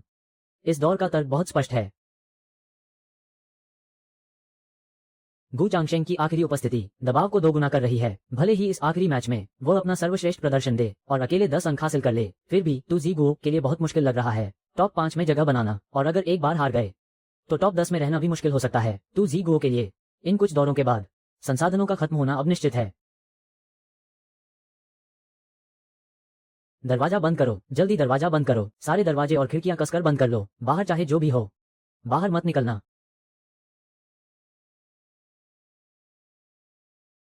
अराजकता फैल गई है, बाहर सब कुछ अस्त व्यस्त है। सारी दुकानें बंद हैं, सड़कें शरणार्थियों से भरी पड़ी हैं। इन 2 मैचों के खत्म होने के बाद सब जानते हैं कि अच्छे परिणाम की कोई उम्मीद नहीं बची है। इन लोगों ने पहले ही हंगामा शुरू कर दिया है। सुरक्षा बल कहाँ हैं? क्या वे तैनात नहीं किए गए? वे तैनात तो हैं, लेकिन वे उन्हें रोक नहीं पा रहे हैं। शरणार्थियों की संख्या बहुत ज्यादा है। अगर आखिरी मैच जीत लिया जाए तो स्थिति को नियंत्रित किया जा सकता है। अगर नहीं जीत पाए तो डर है कि अगले कुछ दिनों में बाहर की दुनिया जीती जागती नर्क बन जाएगी। कितना क्रूर है। एक पूरे देश की किस्मत सिर्फ एक खेल के मुकाबले पर टिकी है। ये देश के लिए और गु चांगशेंग के लिए भी बिल्कुल भी अच्छा नहीं है। मुझे शांत होना होगा। जब तक मैं शांत रहूंगा तभी मेरा दिमाग साफ काम करेगा। तियान दाओ वेयरवुल्फ किल में आपका स्वागत है। इस मैच का सेटअप है गागोयल और ग्रेवकीपर। चलो ठीक है, काफी संतुलित है। ये किस्मत का नहीं, काबिलियत का खेल है। युआन ए, इस राउंड के बारे में क्या ख्याल है? गु चांगशेंग के पास ये ग्रेवकीपर कार्ड है। क्या इसे खेलना आसान होगा? बुरा नहीं है। अच्छे खेमे के अन्य कार्डों की तुलना में ग्रेवकीपर एक ऐसा कार्ड है जिससे उच्च स्कोर बनाना आसान है। इस बार हमारी किस्मत अच्छी है। अब आगे हमारा जलवा देखने को मिलेगा। नंबर 9 एक भेड़िया है। मैंने बस यूं ही जांच की और सीधे भेड़िए के बाल हाथ लगे। बज फ्लो बस यूं ही छोड़ रहा हूं। चलो 5 नंबर को जलाते हैं। पहला फ्लो 1 के नीचे, दूसरा फ्लो 5 के ऊपर। पास। ग्रेवकीपर को भेड़िया घोषित कर दिया। यह नंबर 8 तो सच में मुसीबत मोल ले रहा है। क्या ग्रेवकीपर को भेड़िया कहना मुसीबत मोल लेना है? मुझे कुछ गड़बड़ लग रही है। अगर भेड़ियों की टीम ने एक और बंदा भेज दिया ग्रेवकीपर पर हमला करने के लिए तो गु चांगशेंग पक्का खेल से बाहर हो जाएगा। ये बातचीत कितनी खोखली है। ऐसा नहीं लगता कि उसे बैच चाहिए। कहीं ये कोई आम नागरिक तो नहीं जो भविष्यवक्ता बनने का नाटक कर रहा है? उसकी स्थिति मेल नहीं खा रही। ये सिर्फ एक अच्छा खिलाड़ी हो सकता है जो दबाव बना रहा है, एक तरफा स्थिति पैदा कर रहा है। पूरी तरह से एक हाई लेवल खिलाड़ी की चाल। लेकिन नंबर 8 की यह अगली चाल सच में देखने लायक नहीं है, बहुत ही घटिया है। खिलाड़ी नंबर 7, कृपया बोलें। मैं असली भविष्यवक्ता हूं। यह नंबर 9 वाकई में एक भेड़िया कार्ड है। मैंने पहले ही दिन 9 की जांच की थी, उसे भेड़िया पाया। शुरुआत में ही दो बार भेड़िया घोषित कर दिया गया। अगर मुझमें खुद को उड़ाने की शक्ति होती तो मैं अभी फट जाता। यह क्या बकवास खेल चल रहा है। एक और बार भेड़िया घोषित कर दिया। भेड़ियों की टीम पागल हो गई है। बड़े और छोटे भेड़िए आपस में टकरा रहे हैं। बड़ी मुश्किल से ग्रेव कीपर कार्ड मिला था और पहले ही 2 बार भेड़िया घोषित हो गया। यह नंबर 9 बहुत बदकिस्मत है। कहीं कोई अच्छा खिलाड़ी गड़बड़ तो नहीं कर रहा। 9 की जांच करना मतलब दूर से निशाना साधना है। मैं एक लॉब ड्रैगन गेम खेलना चाहता था। 9 की जांच करके 8 को फंसाना। उम्मीद नहीं थी कि सीधे भेड़िए के बाल मिल जाएंगे, लेकिन नंबर 8 के बारे में नहीं सोचा था कि तुम भी भविष्यवक्ता होने का दावा करोगे। अब हार मान लो। मुझे पता है तुम बस दबाव बनाना चाहते थे। तुम एक अच्छे इंसान हो। अब हाथ ऊपर रखने की कोई जरूरत नहीं है। असली भविष्यवक्ता मैं ही हूँ। क्या तुम अभी भी पीछे नहीं हटोगे? अगर 8 और 9 दोनों भेड़िए होते और मैं भविष्यवक्ता बनकर दोनों को भेड़िया बताता तो नंबर 9 को बहुत पहले ही खुद को उड़ा लेना चाहिए था। नंबर 9 ने खुद को नहीं उड़ाया। इसका मतलब है कि वो अभी भी उलझन में है कि असली भविष्यवक्ता कौन है। अगर नंबर 8 बिग ब्रदर होता तो छोटे भेड़िए को सीधे गोल्डन वाटर सुरक्षित घोषित करना क्या बेहतर नहीं होता? इसलिए नंबर 8 चाहे हाथ उठाए या न उठाए, वो पक्का एक अच्छा इंसान है। क्या आप वाकई ऐसा महसूस करना चाहते हैं? क्या आपने हार मान ली है? बहुत अच्छा। नंबर 8 एक पक्का नेक इंसान है। हैरान होने की जरूरत नहीं है। समय समाप्त। नंबर 7 का भाषण बहुत ही शानदार था। आंखें खोलते ही वो एक भविष्यवक्ता सियर जैसा लगा। ये 7 नंबर का भाषण सिर्फ दिखावा है। असल में ये सब बकवास है। एक नेक इंसान के कार्ड का इस्तेमाल करके, तर्क को घुमाकर वो बस खुद को बड़ा दिखा रहा है, लेकिन फितरत नहीं बदलती। नंबर 8 ने तो सीधे तौर पर हाथ खींच लिए। ऐसे बेवकूफ साथी के होते हुए गु चांगशेंग के लिए अब मुश्किल होगी। नंबर 8 की स्थिति दिमाग को सुन्न कर देने वाली है। नंबर 5 भविष्यवक्ता सियर है। उसने स्वर्ण जल गोल्डन वाटर की पुष्टि की है। बज 4 और 10 के लिए सुरक्षित रखें। सामने वाला नंबर 7 निश्चित रूप से एक भेड़िया वुल्फ है। दोस्तों, धोखे में मत आना। मुझे बैच दो और आगे बढ़ो। कृपया नीचे के खिलाड़ी मतदान शुरू करें। नंबर 5 का ये भाषण हाउगे के स्तर से थोड़ा कम है, फिर भी उसे नीचे से पूरे वोट कैसे मिल गए?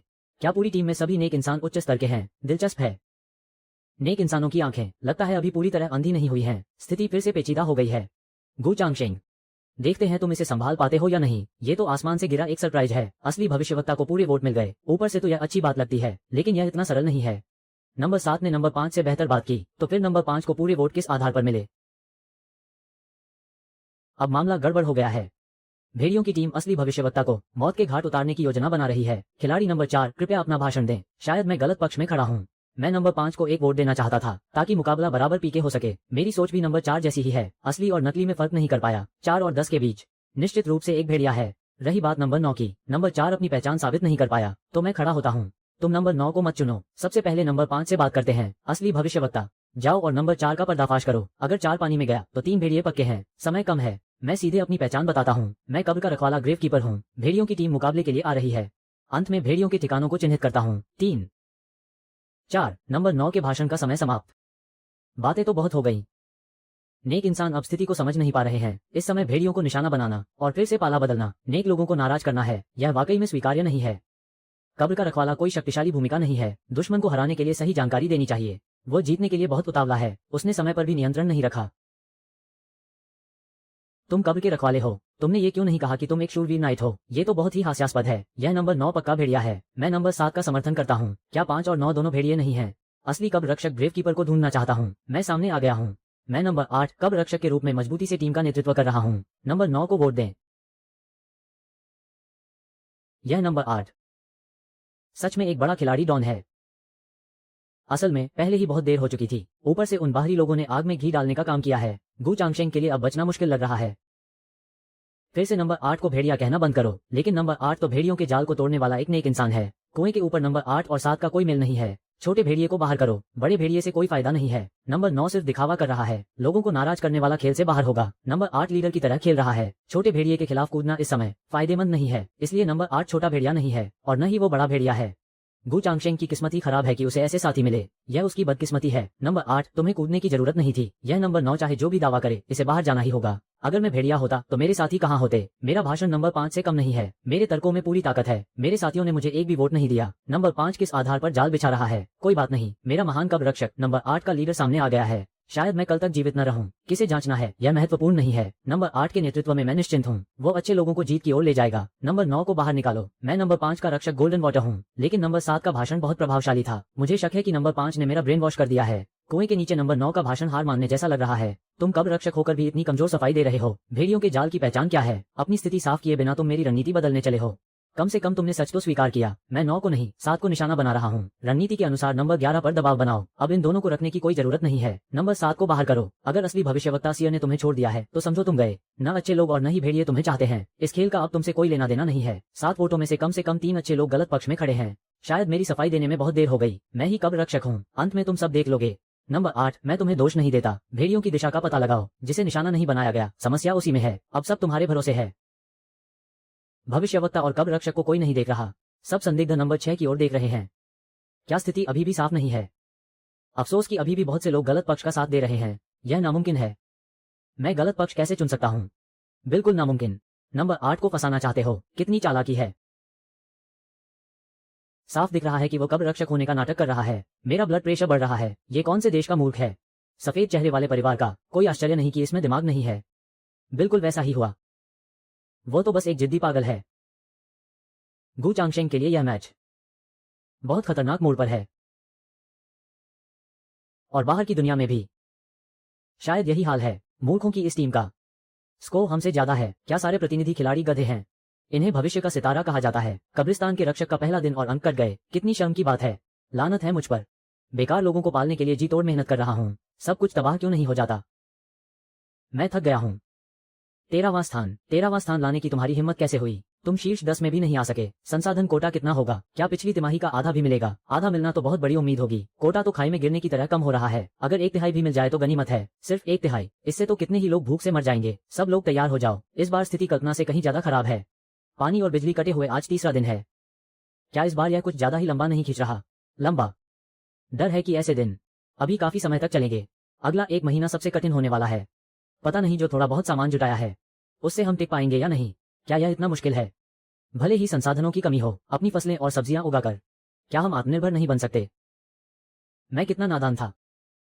यहां तक कि धूप, बारिश और हवा भी सब कुछ कोटे में गिना जाता है। बिना संसाधनों के मौसम चुनने का भी कोई हक नहीं है।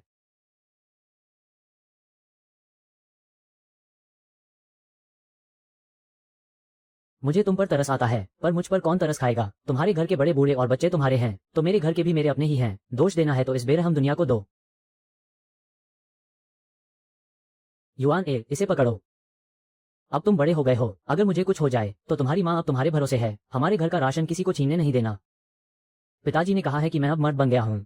क्या मैं अब भी आपको आगे रहने दूंगा? आप थोड़ा पीछे हटिए। देखता हूँ किसकी हिम्मत है हमारे घर के दरवाजे में कदम रखने की।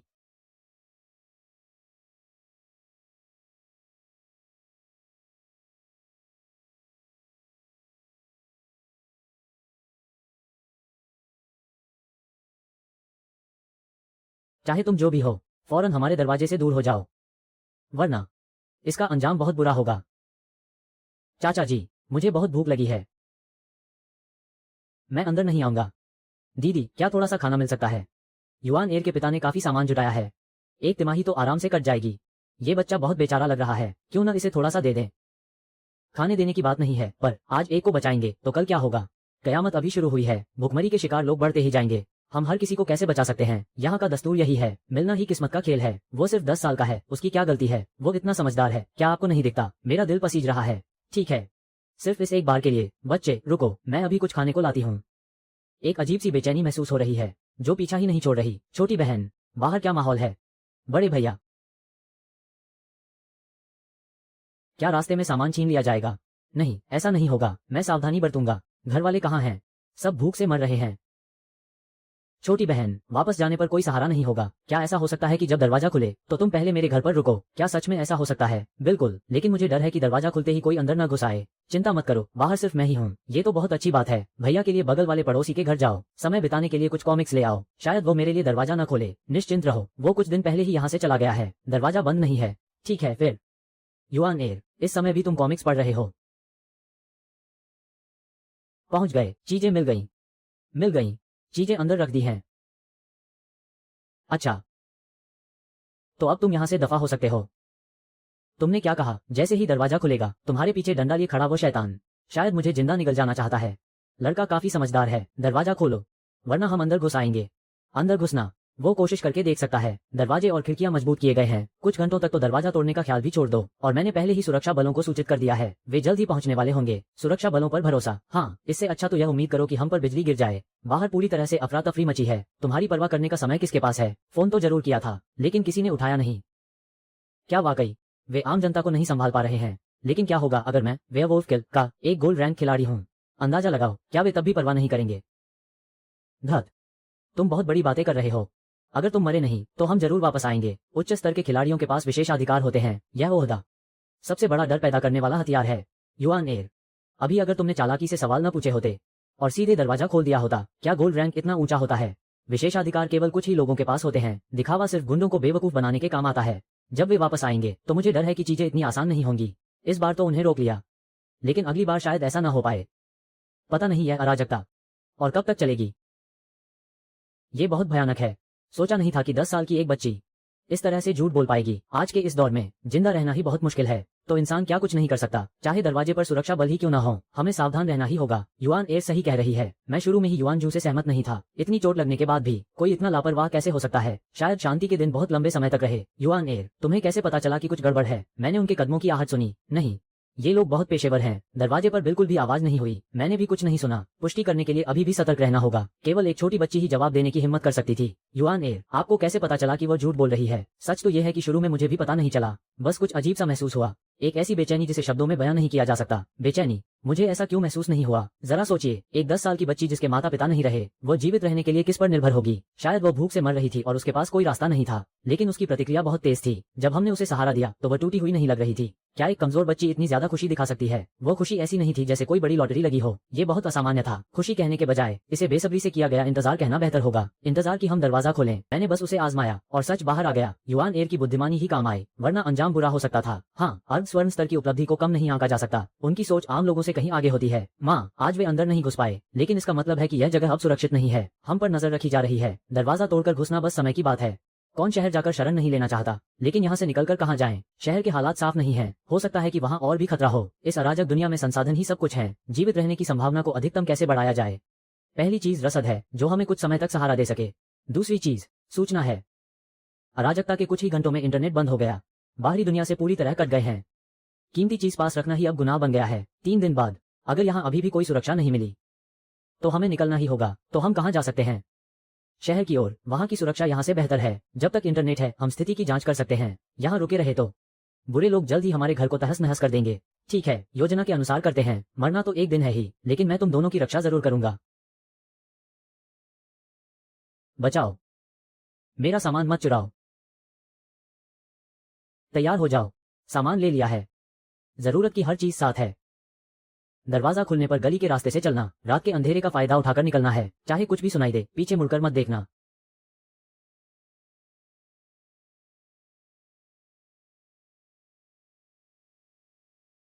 मुझे पता है कि तुम लोग अभी भी अंदर हो, और यह भी पता है कि जियांग परिवार ने काफी रसद जमा कर रखी है। बूढ़े लाओमेन, ये तुम ही हो, है ना? तुम कभी अच्छे इंसान नहीं थे। अब इस अराजकता में अपने ही पड़ोसियों को सता रहे हो। ऐसे लोग शांति के समय में कचरा होते हैं, लेकिन अराजकता में वे पानी में मछली की तरह फलते फूलते हैं। जियांग शिंग, अगर मैं साथ न होता तो ये लोग बहुत पहले ही भूख से मर चुके होते। यकीन नहीं आता तो इनसे पूछ लो। उसने हमारे लिए खाने का इंतजाम किया है। बूढ़े जियांग, दरवाजा खोलो और हमारे साथ जुड़ जाओ। एकता में ही जीने का रास्ता है। दादाजी लियू, बचपन में आप मुझे खाना खिलाते थे। इन लोगों की बातों में वाकई बहुत वजन है। दरवाजा मत खोलना, दूर रहो। छोड़ो भी, वे आज नहीं तो कल अंदर घुसी आएंगे। शायद एकता ही बचने का एकमात्र रास्ता है। पिताजी, होश में आइए। एकता, उनकी इस तथाकथित एकता का क्या मतलब है? क्या आप नहीं जानते? मिलकर लूटपाट करना, दूसरों के दरवाजों पर डाकुओं की तरह खड़े होना, यही उनकी एकता है। लेकिन बाहर उनमें से कई तुम्हारे चाचा और बड़े हैं। उन्होंने तुम्हें बढ़ते देखा है। उनका हम पर एहसान है। उन्हें मरते हुए छोड़ देना, क्या ये सही होगा? इस अराजक दुनिया में जमीर सबसे बेकार चीज है। पिताजी, अगर वे सच में वैसे होते तो वे हमारे घर का घेराव नहीं करते। कल या परसों का क्या, जब रसद खत्म हो जाएगी, क्या हमें अगले घर पर हमला करना होगा? क्या यही आपका जमीर कहता है? एहसान चुकाने के लिए थोड़ा खाना छोड़ देते हैं ताकि हमारा फर्ज पूरा हो जाए। ठीक है, लेकिन हम निकलेंगे कैसे? जब वे ढीले पड़ेंगे तब मौका पाकर निकल चलेंगे। जियांग शिंग, तुम कमीने, खाने में जहर है। अब मुझे बेरहम होने के लिए दोष मत देना। एक साथ हमला करो, कोई दया मत दिखाओ। अगर मैं दरवाजा खोलता हूँ तो तुम्हें एक दाना भी नहीं मिलेगा। 1 2 3, रोशनी। समझ गया, ये लोग बात नहीं करना चाहते। आज वे आर पार की लड़ाई के इरादे से आए हैं।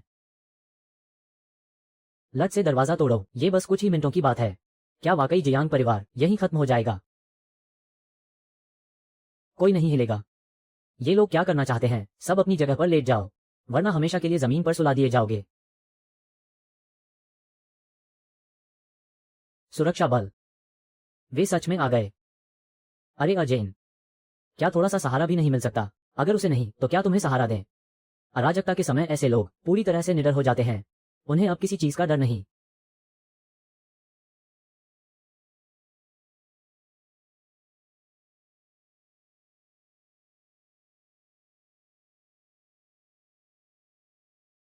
इस उथल पुथल वाली दुनिया में जमीर सबसे सस्ती चीज है और सबसे कीमती चीज। जिंदा रहना है। क्या ये जियांग युआन का घर है? हाँ। आप लोग कौन हैं? हम सेना से हैं। हमें ऊपर से आदेश मिले हैं आपको सुरक्षित रूप से यहाँ से बाहर ले जाने के लिए। कृपया अपना सामान समेट लें, थोड़ी देर में हमारे साथ चलें। हम उनके साथ नहीं जा सकते युआन एयर। इस वक्त हम किसी पर भरोसा नहीं कर सकते, भले ही वे वास्तव में सेना के लोग हों। इस अराजक दुनिया में अब कोई भी ऐसा नहीं बचा है जिस पर हम भरोसा कर सकें। माता पिता, बेहतर होगा कि हम दरवाजा खोल दें, चाहे वे सच में सेना से हों या नहीं। हमारे पास अब शर्तें रखने की ताकत नहीं बची है। वे बाहर की इस भीड़ को इतनी जल्दी खत्म कर सकते हैं तो उनमें इतनी काबिलियत भी है कि पल भर में दरवाजा तोड़कर अंदर आ सकें। बेकार का विरोध करने का क्या फायदा होगा? इससे अच्छा है कि दरवाजा खोलकर देखें कि आखिर उनका इरादा क्या है।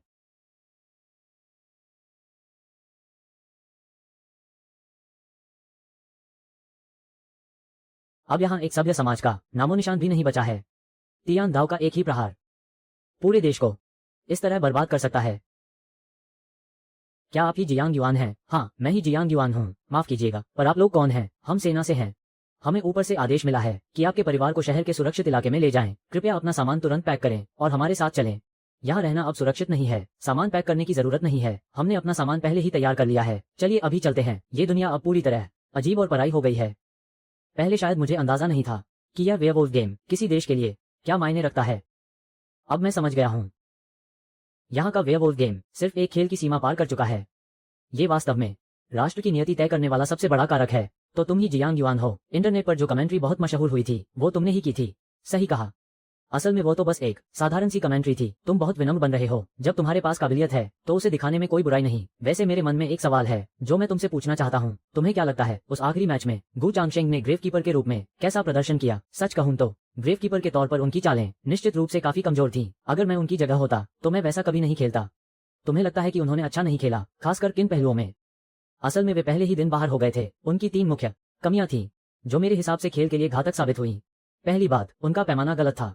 सिर्फ जीवित रहकर जानकारी देना ही काफी नहीं है, भले ही वो एक दिन के लिए ही क्यों ना हो। वो अच्छे खिलाड़ियों के लिए मददगार होना चाहिए, लेकिन अपनी पहली ही स्पीच में उन्होंने अपनी पहचान स्पष्ट नहीं की, बल्कि वे सिर्फ भेड़ियों को ढूंढ रहे थे। अगर आप बाहर नहीं होंगे तो और कौन होगा? दूसरी बात, उनकी मानसिकता। उस दिन उनकी मानसिक स्थिति साफ तौर पर ठीक नहीं थी। वे अपनी बात रखने के समय पर भी नियंत्रण नहीं रख पाए। मेरे ख्याल से ये भी एक बहुत बड़ी गलती थी। तो तीसरा बिंदु क्या है? तीसरा बिंदु वही है जिसे मैं सबसे महत्वपूर्ण मानता हूँ। उसने भेड़िए की कमजोरी को उजागर करने का मौका छोड़ दिया। अगर उस दिन मैं वह कब्रिस्तान का रक्षक होता तो मैं पूरे 90 सेकंड का समय लेता सिर्फ नंबर 7 की उस गलती को पकड़ने के लिए। उसकी सबसे बड़ी गलती नंबर 8 के साथ उसकी बहुत ज्यादा बातचीत थी। जब तक कार की जांच न हो जाए कोई भी भविष्यवक्ता 100% यकीन नहीं कर सकता। इतना पक्का यकीन सिर्फ वही कर सकता है जो खुद एक भेड़िया हो।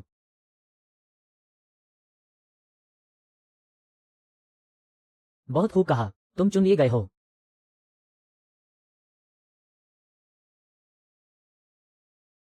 चुन लिया गया हूं। माफ कीजिए, पर मुझे कहां के लिए चुना गया है? मेरा मतलब है कि क्या तुम जियाओ तू यंग में शामिल होने में रुचि रखते हो? जियाओ तू यंग विश्व प्रतियोगिता के 4 बड़े कैंपों में से एक। अगर कुछ दिन पहले की बात होती तो सेना तुरंत यहां पहुंच जाती, लेकिन भर्ती की शर्तें तो बहुत कठिन हुआ करती थी। क्या ये कुछ ज्यादा ही आसान नहीं हो गया?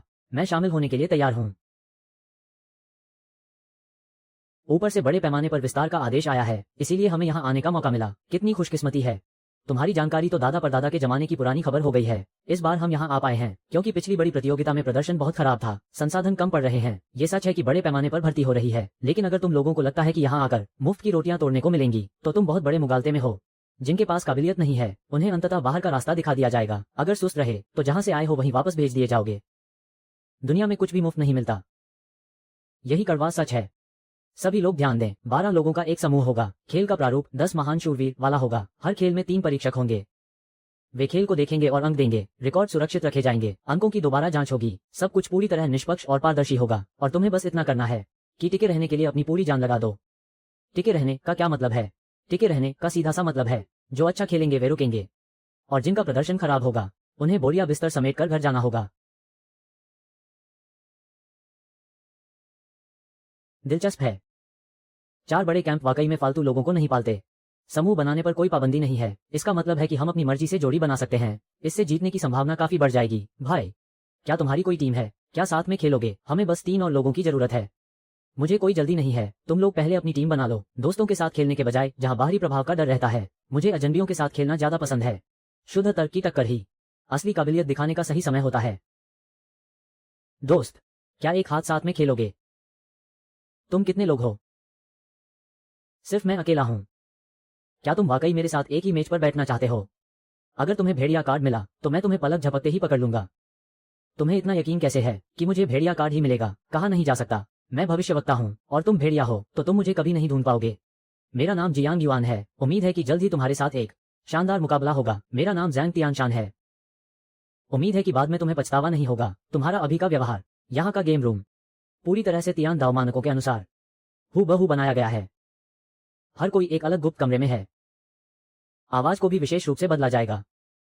दोस्तों द्वारा धोखाधड़ी की मेरी चिंता पूरी तरह से फालतू थी। कृपया ध्यान दें, खेल के नियम कड़ाई से तियान दाव का पालन करते हैं। अपनी भावनाओं को खेल से बाहर रखें। धोखाधड़ी पकड़े जाने पर सीधे कार्रवाई की जाएगी, कोई नरमी नहीं बरती जाएगी। क्या सभी तैयार हैं? मुकाबला 10 सेकंड में शुरू होगा। 10, 9, 8, मुकाबला शुरू। खिलाड़ी कृपया अपने पहचान पत्र की पुष्टि करें।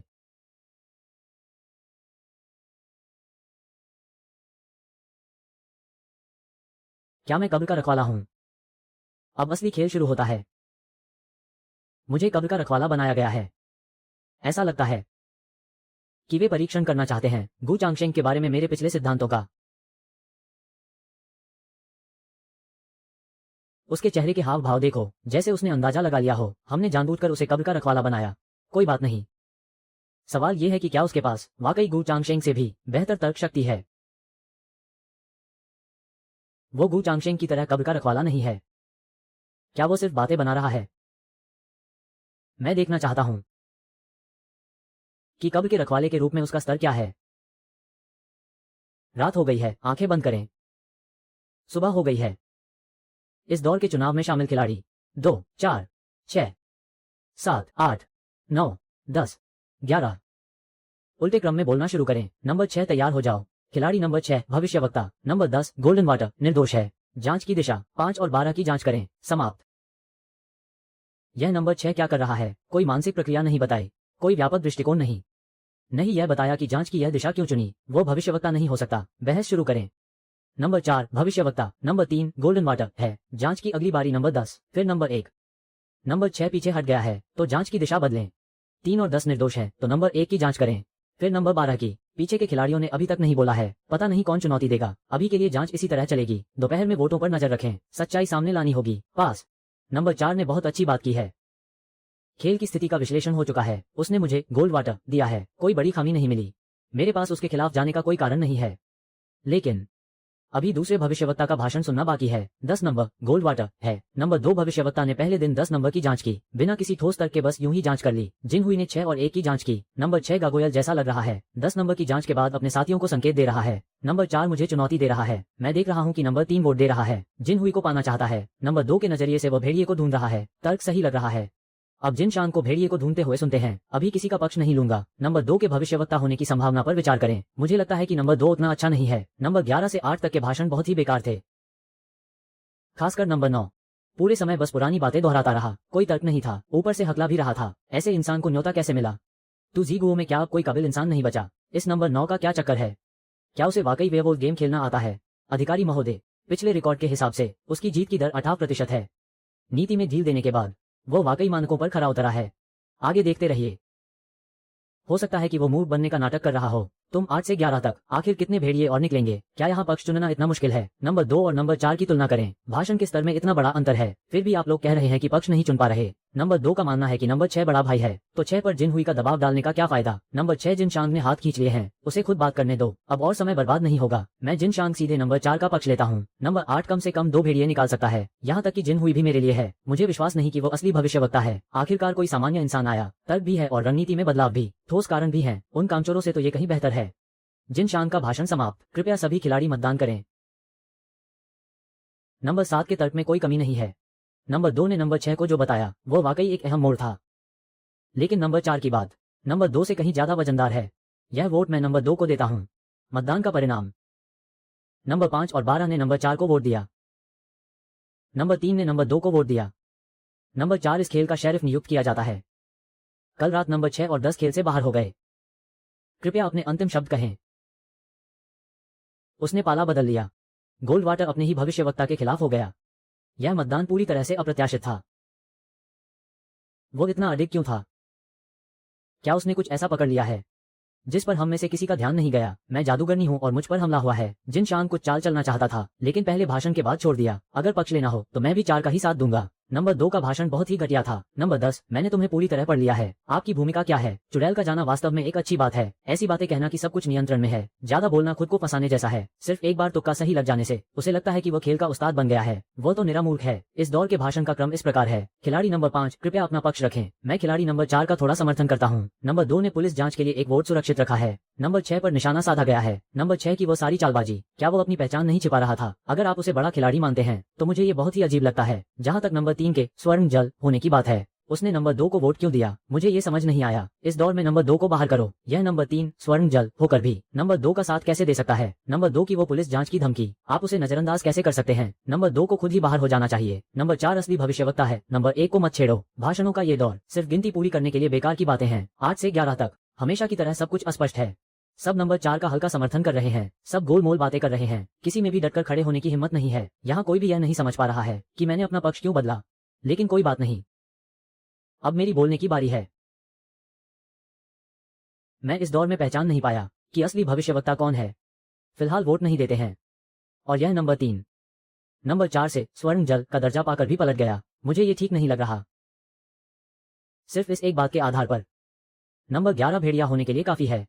ठीक है नंबर 11, तुमने कहा कि समझ न आने पर वोट नहीं दोगे, तो वो वोट मेरे लिए बचा कर रखो। अगर तुमने कोई चाल चली तो कल मैं तुम्हें भेड़िया साबित कर दूंगा। नंबर 4 का साथ 2 और 2 को बाहर करो। नंबर 2 ने जिसे स्वर्ण जल बताया वो नंबर 10 निकला और नंबर 10 को चुड़ैल ने जहर दे दिया। यह इत्तेफाक कुछ ज्यादा ही बड़ा है। ऊपर से नंबर 2 की वो पुलिस वाली धमकी, अच्छे लोग इसे स्वीकार नहीं कर सकते। नंबर 12 ने वाकई सटीक बात कही है, लेकिन वे सब एक चीज भूल गए, सबसे महत्वपूर्ण बात। मुझे पता है कि अभी मुझ पर कोई भरोसा नहीं करेगा, लेकिन फिर भी मुझे अपनी बात साफ करनी होगी। नंबर 10 की जांच इसलिए की क्योंकि नंबर 6 ने पहले ही नंबर 10 को स्वर्ण जल घोषित कर दिया था। मैं उसकी पुष्टि करना चाहता था। नतीजा यह निकला कि वह भी स्वर्ण जल ही था। इस इत्तेफाक को मैं समझा नहीं सकता, लेकिन आप लोग सोचिए, अगर मैं भेड़िया होता तो मैं नंबर 6 के स्वर्ण जल पर ही निशाना क्यों साधता? एक और बात, क्या मैं ऐसा कार्ड नहीं चुनता जिसे किसी ने न छुआ हो? और नंबर 4 को देखो, नंबर 6 के प्रति उसका रवैया, क्या आपको अजीब नहीं लगा? जैसे ही 6 ने हाथ खींचा उसने बात करना बंद कर दिया। ये कुछ सही नहीं लग रहा। नंबर 2 ने जो मुख्य तर्क दिया वो वास्तव में सही है, स्वर्ण जल के टकराने का विपरीत तर्क, और नंबर 4 द्वारा 6 की जांच न करने पर सवाल, ये सब कीमती बातें हैं। अफसोस कि वो बहुत घबराया हुआ था। उसकी सारी मुख्य बातें भावनाओं में बह गईं। अंतिम भाग में उसने खुद को ही उलझा लिया। उसने वास्तव में वो सब कह दिया जो उसे कहना चाहिए था। बस बात इतनी है कि कोई भी उसकी बात सुनने को तैयार नहीं था। अगर किसी ने उसे नहीं बचाया तो इस दौर में उसके खिलाफ वोटों की झड़ी लग जाएगी। खिलाड़ी नंबर 3, कृपया बोलना शुरू करें।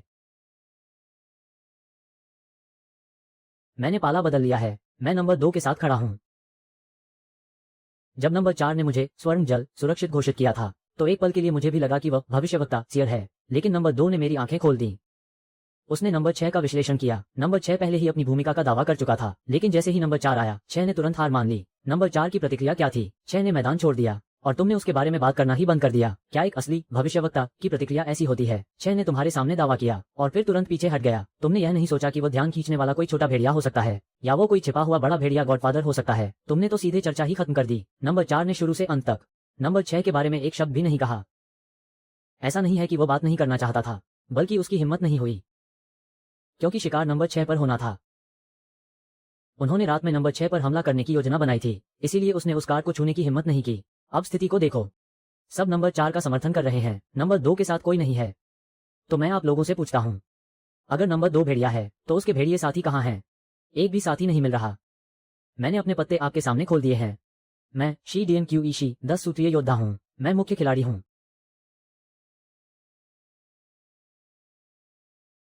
नंबर 4 ने मुझे गलत तरीके से सुरक्षित बताया। उसने गलती कर दी। वह भेड़िया है।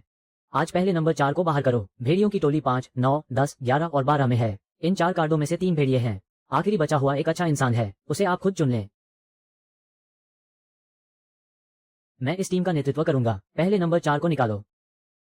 नंबर 12 पक्का भेड़िया है, वो बच नहीं सकता। कारण बहुत सरल है, तुमने नंबर 11 को वोट देने से रोका, इसका मतलब तुम भेड़िया हो। पहला दौर खत्म हो चुका है, जादूगरनी, विच और नंबर 10 जा चुके हैं। अब कितने अच्छे लोग बचे हैं।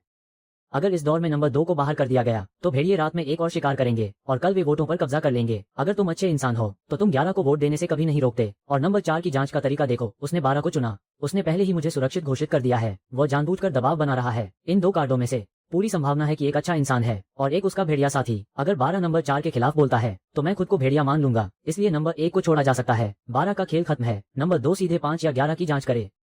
इस दौर में 4 को बाहर करो। मैं 4 को बाहर निकालने के लिए वोट देता हूँ। शानदार। नंबर 3, तुम्हें अच्छी तरह पता है कि तुम्हारा कार्ड क्या है। नंबर 2 ने इतनी सफाई से बात की, फिर भी तुम मेरे खिलाफ जा रहे हो और अब तुम बड़ा भेड़िया बनकर मुझ पर हमला कर रहे हो। छोड़ो इसे। वैसे भी मैं नंबर 2 को ही चुनूंगा। यदि आप एक अच्छे इंसान हैं तो मेरे साथ नंबर 2 को बाहर करें। नंबर 8 का अंतिम वसीयतनामा। कल अगर आप लोगों ने मुझे बाहर निकाला तो नंबर 12 का अंतिम वसीयतनामा मैं आपको नंबर 3 देता हूं।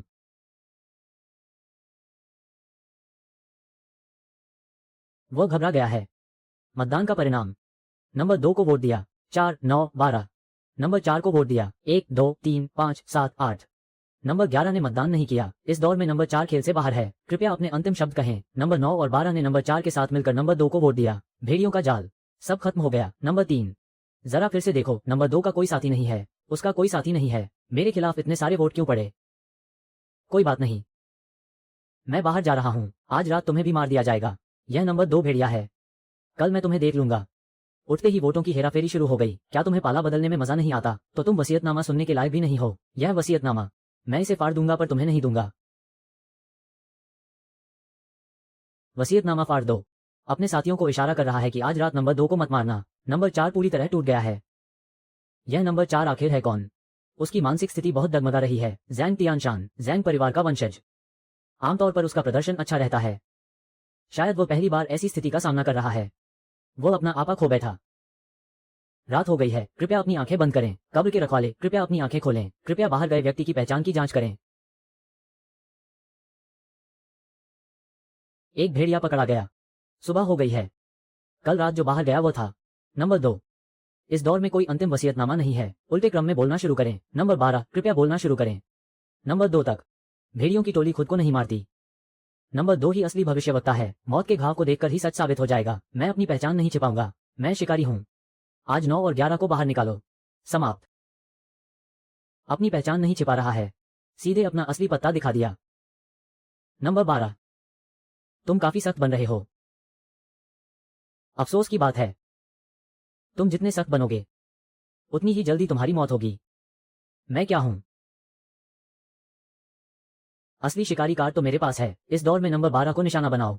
नंबर 3 का तर्क सबसे स्पष्ट है। पिछले दौर में बड़े भाई के दावे ने मुझे सच में उलझा दिया था, लेकिन अब पीछे मुड़कर देखने पर यह वाकई शानदार था। मौत के निशान से पता चलता है नंबर 2 ही भविष्यवक्ता हो सकता है। नंबर 12 सिर्फ एक भेड़िया है जो शिकारी होने का नाटक कर रहा है। क्या तुम शिकारी को ढूंढ रहे थे? मैं ही शिकारी हूँ। नंबर 12 को बाहर करो। उसका भाषण पिछले दौर से कहीं बेहतर है, लेकिन वो शिकारी है। अगर नंबर 11 शिकारी होता तो पिछले दौर में नंबर 12 उसे 7 वोटों से नियंत्रित नहीं कर पाता। जादूगरनी के जाने के बाद शिकारी कार्ड सबसे शक्तिशाली ईश्वरीय कार्ड है। जो भी रिमोट कंट्रोल करता है वो सीधे माथे पर वार करता है। मैं कभी पीछे नहीं हटूंगा।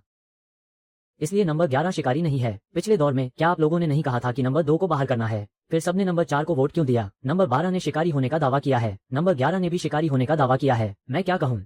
मैं बहुमत के वोट के साथ जाऊंगा। शुरू से अंत तक उसने तर्क की एक भी बात नहीं कही। मान लेते हैं कि वो एक अच्छा इंसान है, लेकिन उसने जो कुछ भी किया वो सब बेकार था। मान लेते हैं कि वो भेड़िया है, लेकिन वो इतना मूर्ख है कि वैसा लगता नहीं। पूरी तरह से अजीब है। खिलाड़ी नंबर 12 ने खुद को उजागर कर दिया है। कृपया अपने अंतिम शब्द कहें। एक चक्कर सुनने के बाद आप सब समझ गए होंगे, है ना? बस उसी तरह मारो जैसे मैंने पिछले दौर में कहा था। नंबर 3 की चिंता मत करो। अगर वो बड़े भाई को चुनौती देने की हिम्मत करता है तो वो अपनी पहचान नहीं छिपाएगा। आखिरी बार बड़े भाई पर छोड़ दो। कल वैसे ही मारना जैसे मैंने कहा है। हम भेड़िए जरूर जीतेंगे। उसने वो सब कुछ किया जो उसे करना चाहिए था। वोटिंग में आगे रहा। नंबर कार्ड से सच्चाई सामने आ गई। समय बर्बाद करने के लिए शिकारी होने का नाटक किया ताकि टीम के साथी रिपोर्ट करने से पहले सभी कार्डों को सुन सकें। एक भेड़िए के रूप में उसने अपनी आखिरी सांस तक सेवा की। वो एक असली मर्द है। सुबह हो गई है। कल रात खिलाड़ी नंबर 8 की मौत हो गई। इस दौर में बोलने का क्रम इस प्रकार है। खिलाड़ी नंबर 11, कृपया बोलें। मैं शिकारी नहीं हूँ। पिछले दौर में मैं शिकारी का भेष धारण करना चाहता था ताकि असली शिकारी को बचाया जा सके। जब मैं उठा तो देखा कि नंबर 8 मर चुका है। अच्छा हुआ कि वो शिकारी नहीं था। मैंने गलत पक्ष का समर्थन किया और मैंने वोट भी नहीं दिया। इस बार मैं नंबर 3 के साथ जाऊंगा। अगर आप मुझ पर विश्वास नहीं करते तो मेरा मुकाबला नंबर 5 और 9 से करवा दो, मुझे कोई शिकायत नहीं है। नंबर 3, मुझे नहीं पता कि आपने नंबर 7 को कैसे छोड़ दिया। वो शुरुआत में हमला कर रहा था लेकिन बाद में वो पलट गया। वो बहुत हद तक उस भेड़िए जैसा लग रहा है। क्या आप फिर से सुनना चाहेंगे? हौसला बढ़ाने की जरूरत नहीं है। मेरा भाषण सुनने के बाद अगर उसने अपना वोट बदलकर नंबर 4 को दिया तो वो केवल एक अच्छा इंसान ही हो सकता है। वही तर्क यहाँ भी लागू होता है। नंबर 5 के लिए भी यही बात है। नंबर 11, क्या तुम मेरे साथ नहीं आना चाहते थे?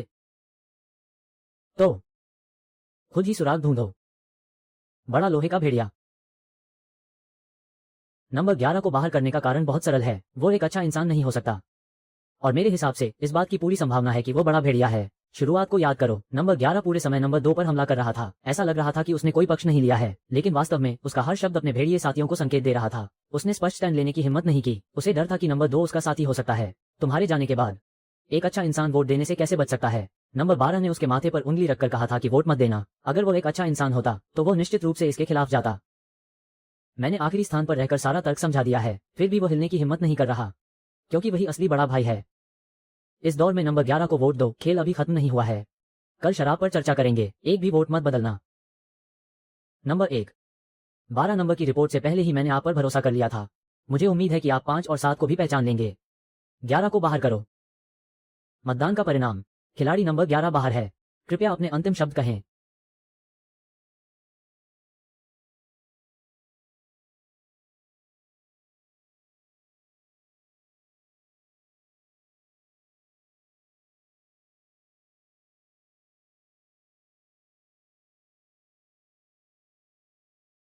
पुराना रसोईया नंबर 1 शिकारी है। नंबर 11, आपकी यह आखिरी चाल ही असली घातकवार है।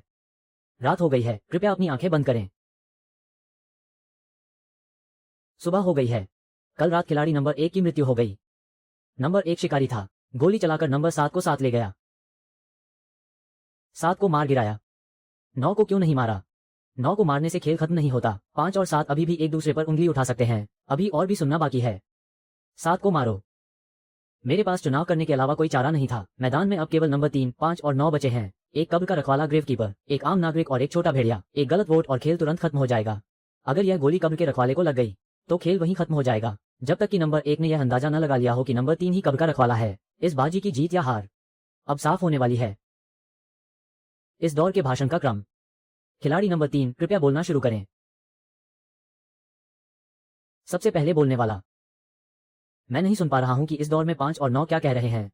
मुझे पिछले तर्क के आधार पर ही फैसला करना होगा। क्या नंबर 5 भेड़िया हो सकता है? हाँ, आपने चेतावनी के दौरान कहा था कि नंबर 6 को देखते ही आप जान गए थे कि वो आपकी निर्लज चाल थी। किस आधार पर? ऐसा क्यों नहीं हो सकता कि छोटा भेड़िया नाटक कर रहा हो या फिर बड़ा भाई भेड़िया छिपा हुआ हो? आप इतने यकीन से कैसे कह सकते हैं कि वह जादूगरनी विच है? जहां तक नंबर 9 की बात है, वो हमेशा से गड़बड़ कर रहा है, लेकिन उसका स्तर देखते हुए वो कुछ भी कर सकता है, इसकी पूरी संभावना है। कल उसने मुड़कर 11 की ओर इशारा भी किया था। नंबर 5 का भाषण काफी दमदार है, लेकिन नंबर 9 का वोटिंग पैटर्न हमेशा भेड़िया टीम के साथ रहा है।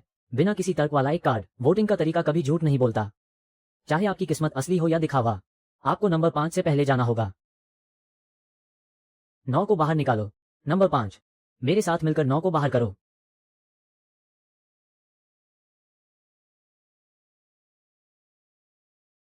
मैं कब्र का रखवाला हूं।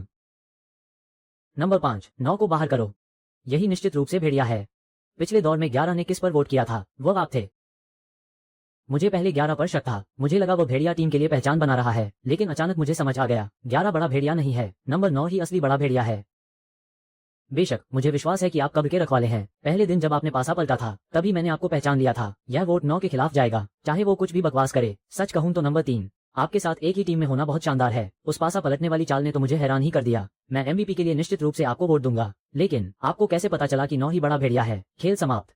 जरा मुझे समझाओ कि मैं बड़ा भेड़िया कैसे हूँ? नंबर 3, आप भ्रमित मत होइए। नंबर 5 ही असली भेड़िया है। मेरे पास तो नागरिक का कार्ड है। अगर मैं बड़ा भेड़िया होता तो मैं इतनी जल्दी वोट नहीं करता। मैं अपने साथियों से कहता कि वे असली शिकारी को ही खत्म कर दें, ताकि मैं जल्दी बाहर आकर अपनी जगह पक्की कर सकूं। नंबर 3, अब जाग जाओ। मुझ जैसे नंबर 5 के लिए ये खेल बहुत गहरा और पेचीदा है। तुम आखिरी वक्त पर सब कुछ बर्बाद करना चाहते हो। जितनी ज्यादा सच्चाई दिखाई जाएगी उतना ही वो असरदार होगी। खिलाड़ियों, कृपया मतदान शुरू करें। मतदान समाप्त हुआ। नंबर 3, नंबर 5 ने नंबर 9 को वोट दिया। नंबर 9 ने नंबर 5 को वोट दिया। नंबर 9 खेल से बाहर। खेल समाप्त। अच्छे लोगों की जीत हुई। यह नंबर 3 कौन है? बहुत ही शानदार। उसने तो बड़े भेड़िए को भी ढूंढ निकाला। नंबर 4 कितना शर्मिंदा लग रहा है, उसका नाटक काम नहीं आया, पासा पलट गया और वो खुद ही फंस गया। मैंने कहा था ना, हम दोनों में से भेड़िया कौन है यह अभी तय नहीं हुआ है। मैं मानता हूँ कि तुम काबिल हो, लेकिन इस बार तुम्हारी किस्मत ने साथ दिया। अगली बार जब हम मिलेंगे तो नतीजा यह नहीं होगा। तुम्हारी बातें प्रभावशाली हैं, पर तुम्हें कैसे यकीन था कि नंबर 9 ही बड़ा भेड़िया है। नंबर 11 जाते जाते बड़े भेड़िए का नाटक कर रहा था और शिकारी होने का दावा भी। ये बहुत सरल है, नंबर 11 बड़ा भेड़िया नहीं हो सकता। क्यों? क्या बड़ा भेड़िया तब सामने आता जब नंबर 12 ने शिकारी होने का दावा किया था। बड़े भेड़िए और छोटे भेड़िए एक दूसरे को नहीं जानते। अगर नंबर 11 बड़ा भेड़िया होता तो वो कभी शिकारी होने का जोखिम नहीं उठाता। उसे डर था कि अगर उसने बहुत अच्छी बातें की तो छोटा भेड़िया उसे सचमुच का शिकारी समझ लेगा और रात में उसी पर हमला कर देगा। उस मोड़ पर बड़ा भेड़िया निश्चित रूप से छिपना ही पसंद करता। तुम इतने यकीन से कैसे कह सकते हो कि नंबर 9 ही बड़ा भेड़िया था? उसे लगा कि नौसिखिया और उलझा हुआ बनकर वो एक साधारण नागरिक जैसा दिखेगा। जो लोग यहाँ तक पहुँचते हैं उनमें से कोई भी इतना सीधा नहीं होता। उसे सच में लगा कि मैं उसे वोट देने की हिम्मत नहीं करूंगा। शानदार, पहले वापस जाकर इंतजार करो।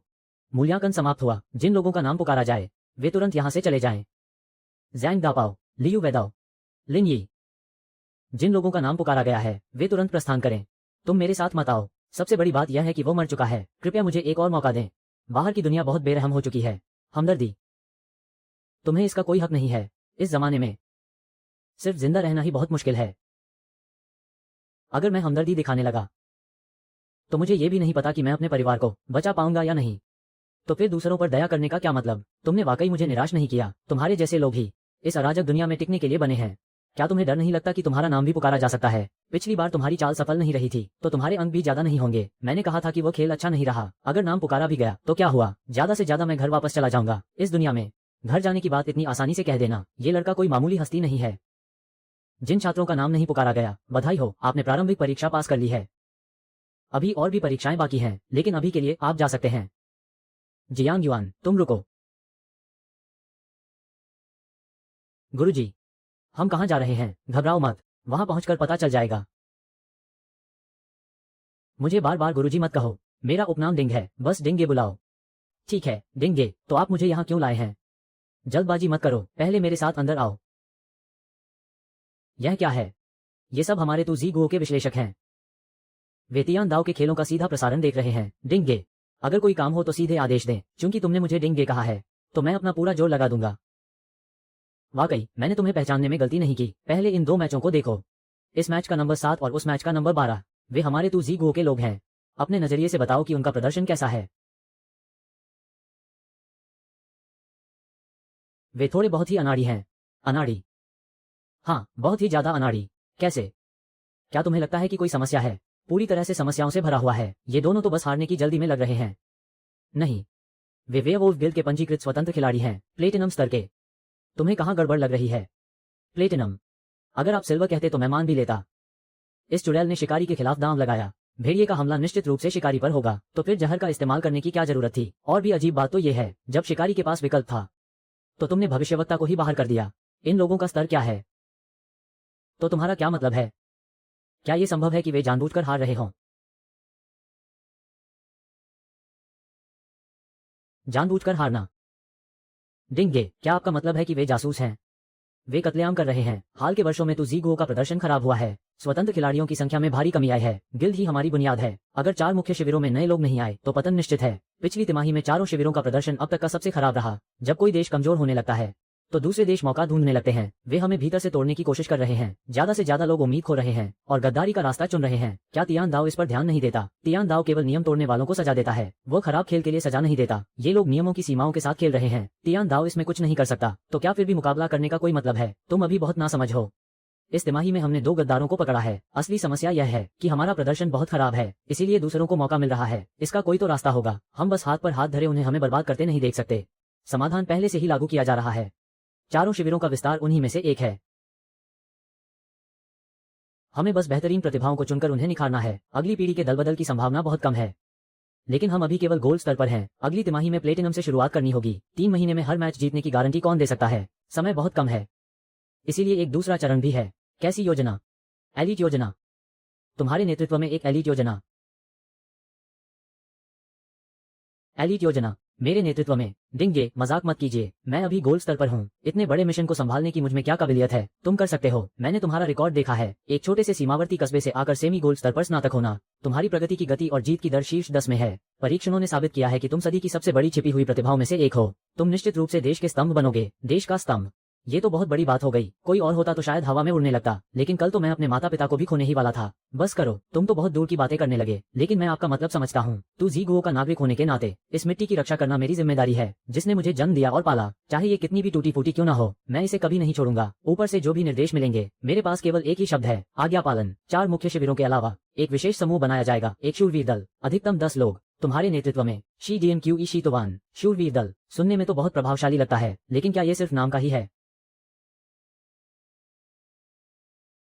तुम कमांडर होगे और पूरी तरह जिम्मेदार होगे, और इसे आधिकारिक तौर पर मान्यता दी जाएगी। एक विशेषाधिकार भी है। कैसा विशेषाधिकार? अभी तुम 1 महीने में कितनी बार बाहर जा सकते हो? कितने मैच खेल सकते हो? 2 बार, अधिकतम 5 राउंड। क्यों, क्या हुआ? क्या आप ये कहना चाहते हैं कि शूरवीर दल का कोई भी सदस्य महीने में 3 बार बाहर जा सकता है और एक बार में अधिकतम 10 राउंड खेल सकता है? खेलने की दर 2 गुनी से भी ज्यादा। सीधे नेतृत्व के स्तर में प्रवेश। यह विशेषाधिकार तो वाकई जबरदस्त है। अब ये कोई मजाक नहीं लग रहा, लेकिन मुझे ही क्यों चुना गया? खुद को कम मत समझो। अगर यह ठीक से काम नहीं किया तो हम इसे कभी भी बदल सकते हैं। तू ज़ीगुओ का भविष्य तुम जैसे युवाओं के कंधों पर है।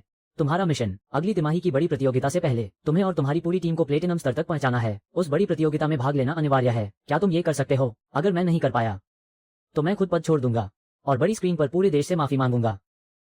ठीक है, तुरंत जाकर अपनी टीम चुनो। शी DMQ ई शीतोवान। तू ज़ीगुओ का भविष्य। Zhang Tianshan. और इस हॉल में छिपे हुए अन्य प्रतिभाशाली नए खिलाड़ी। ये बड़ा खेल अभी शुरू हुआ है। अगला राउंड। मुझे न केवल खेल जीतना है, बल्कि देश की किस्मत भी बदलनी है।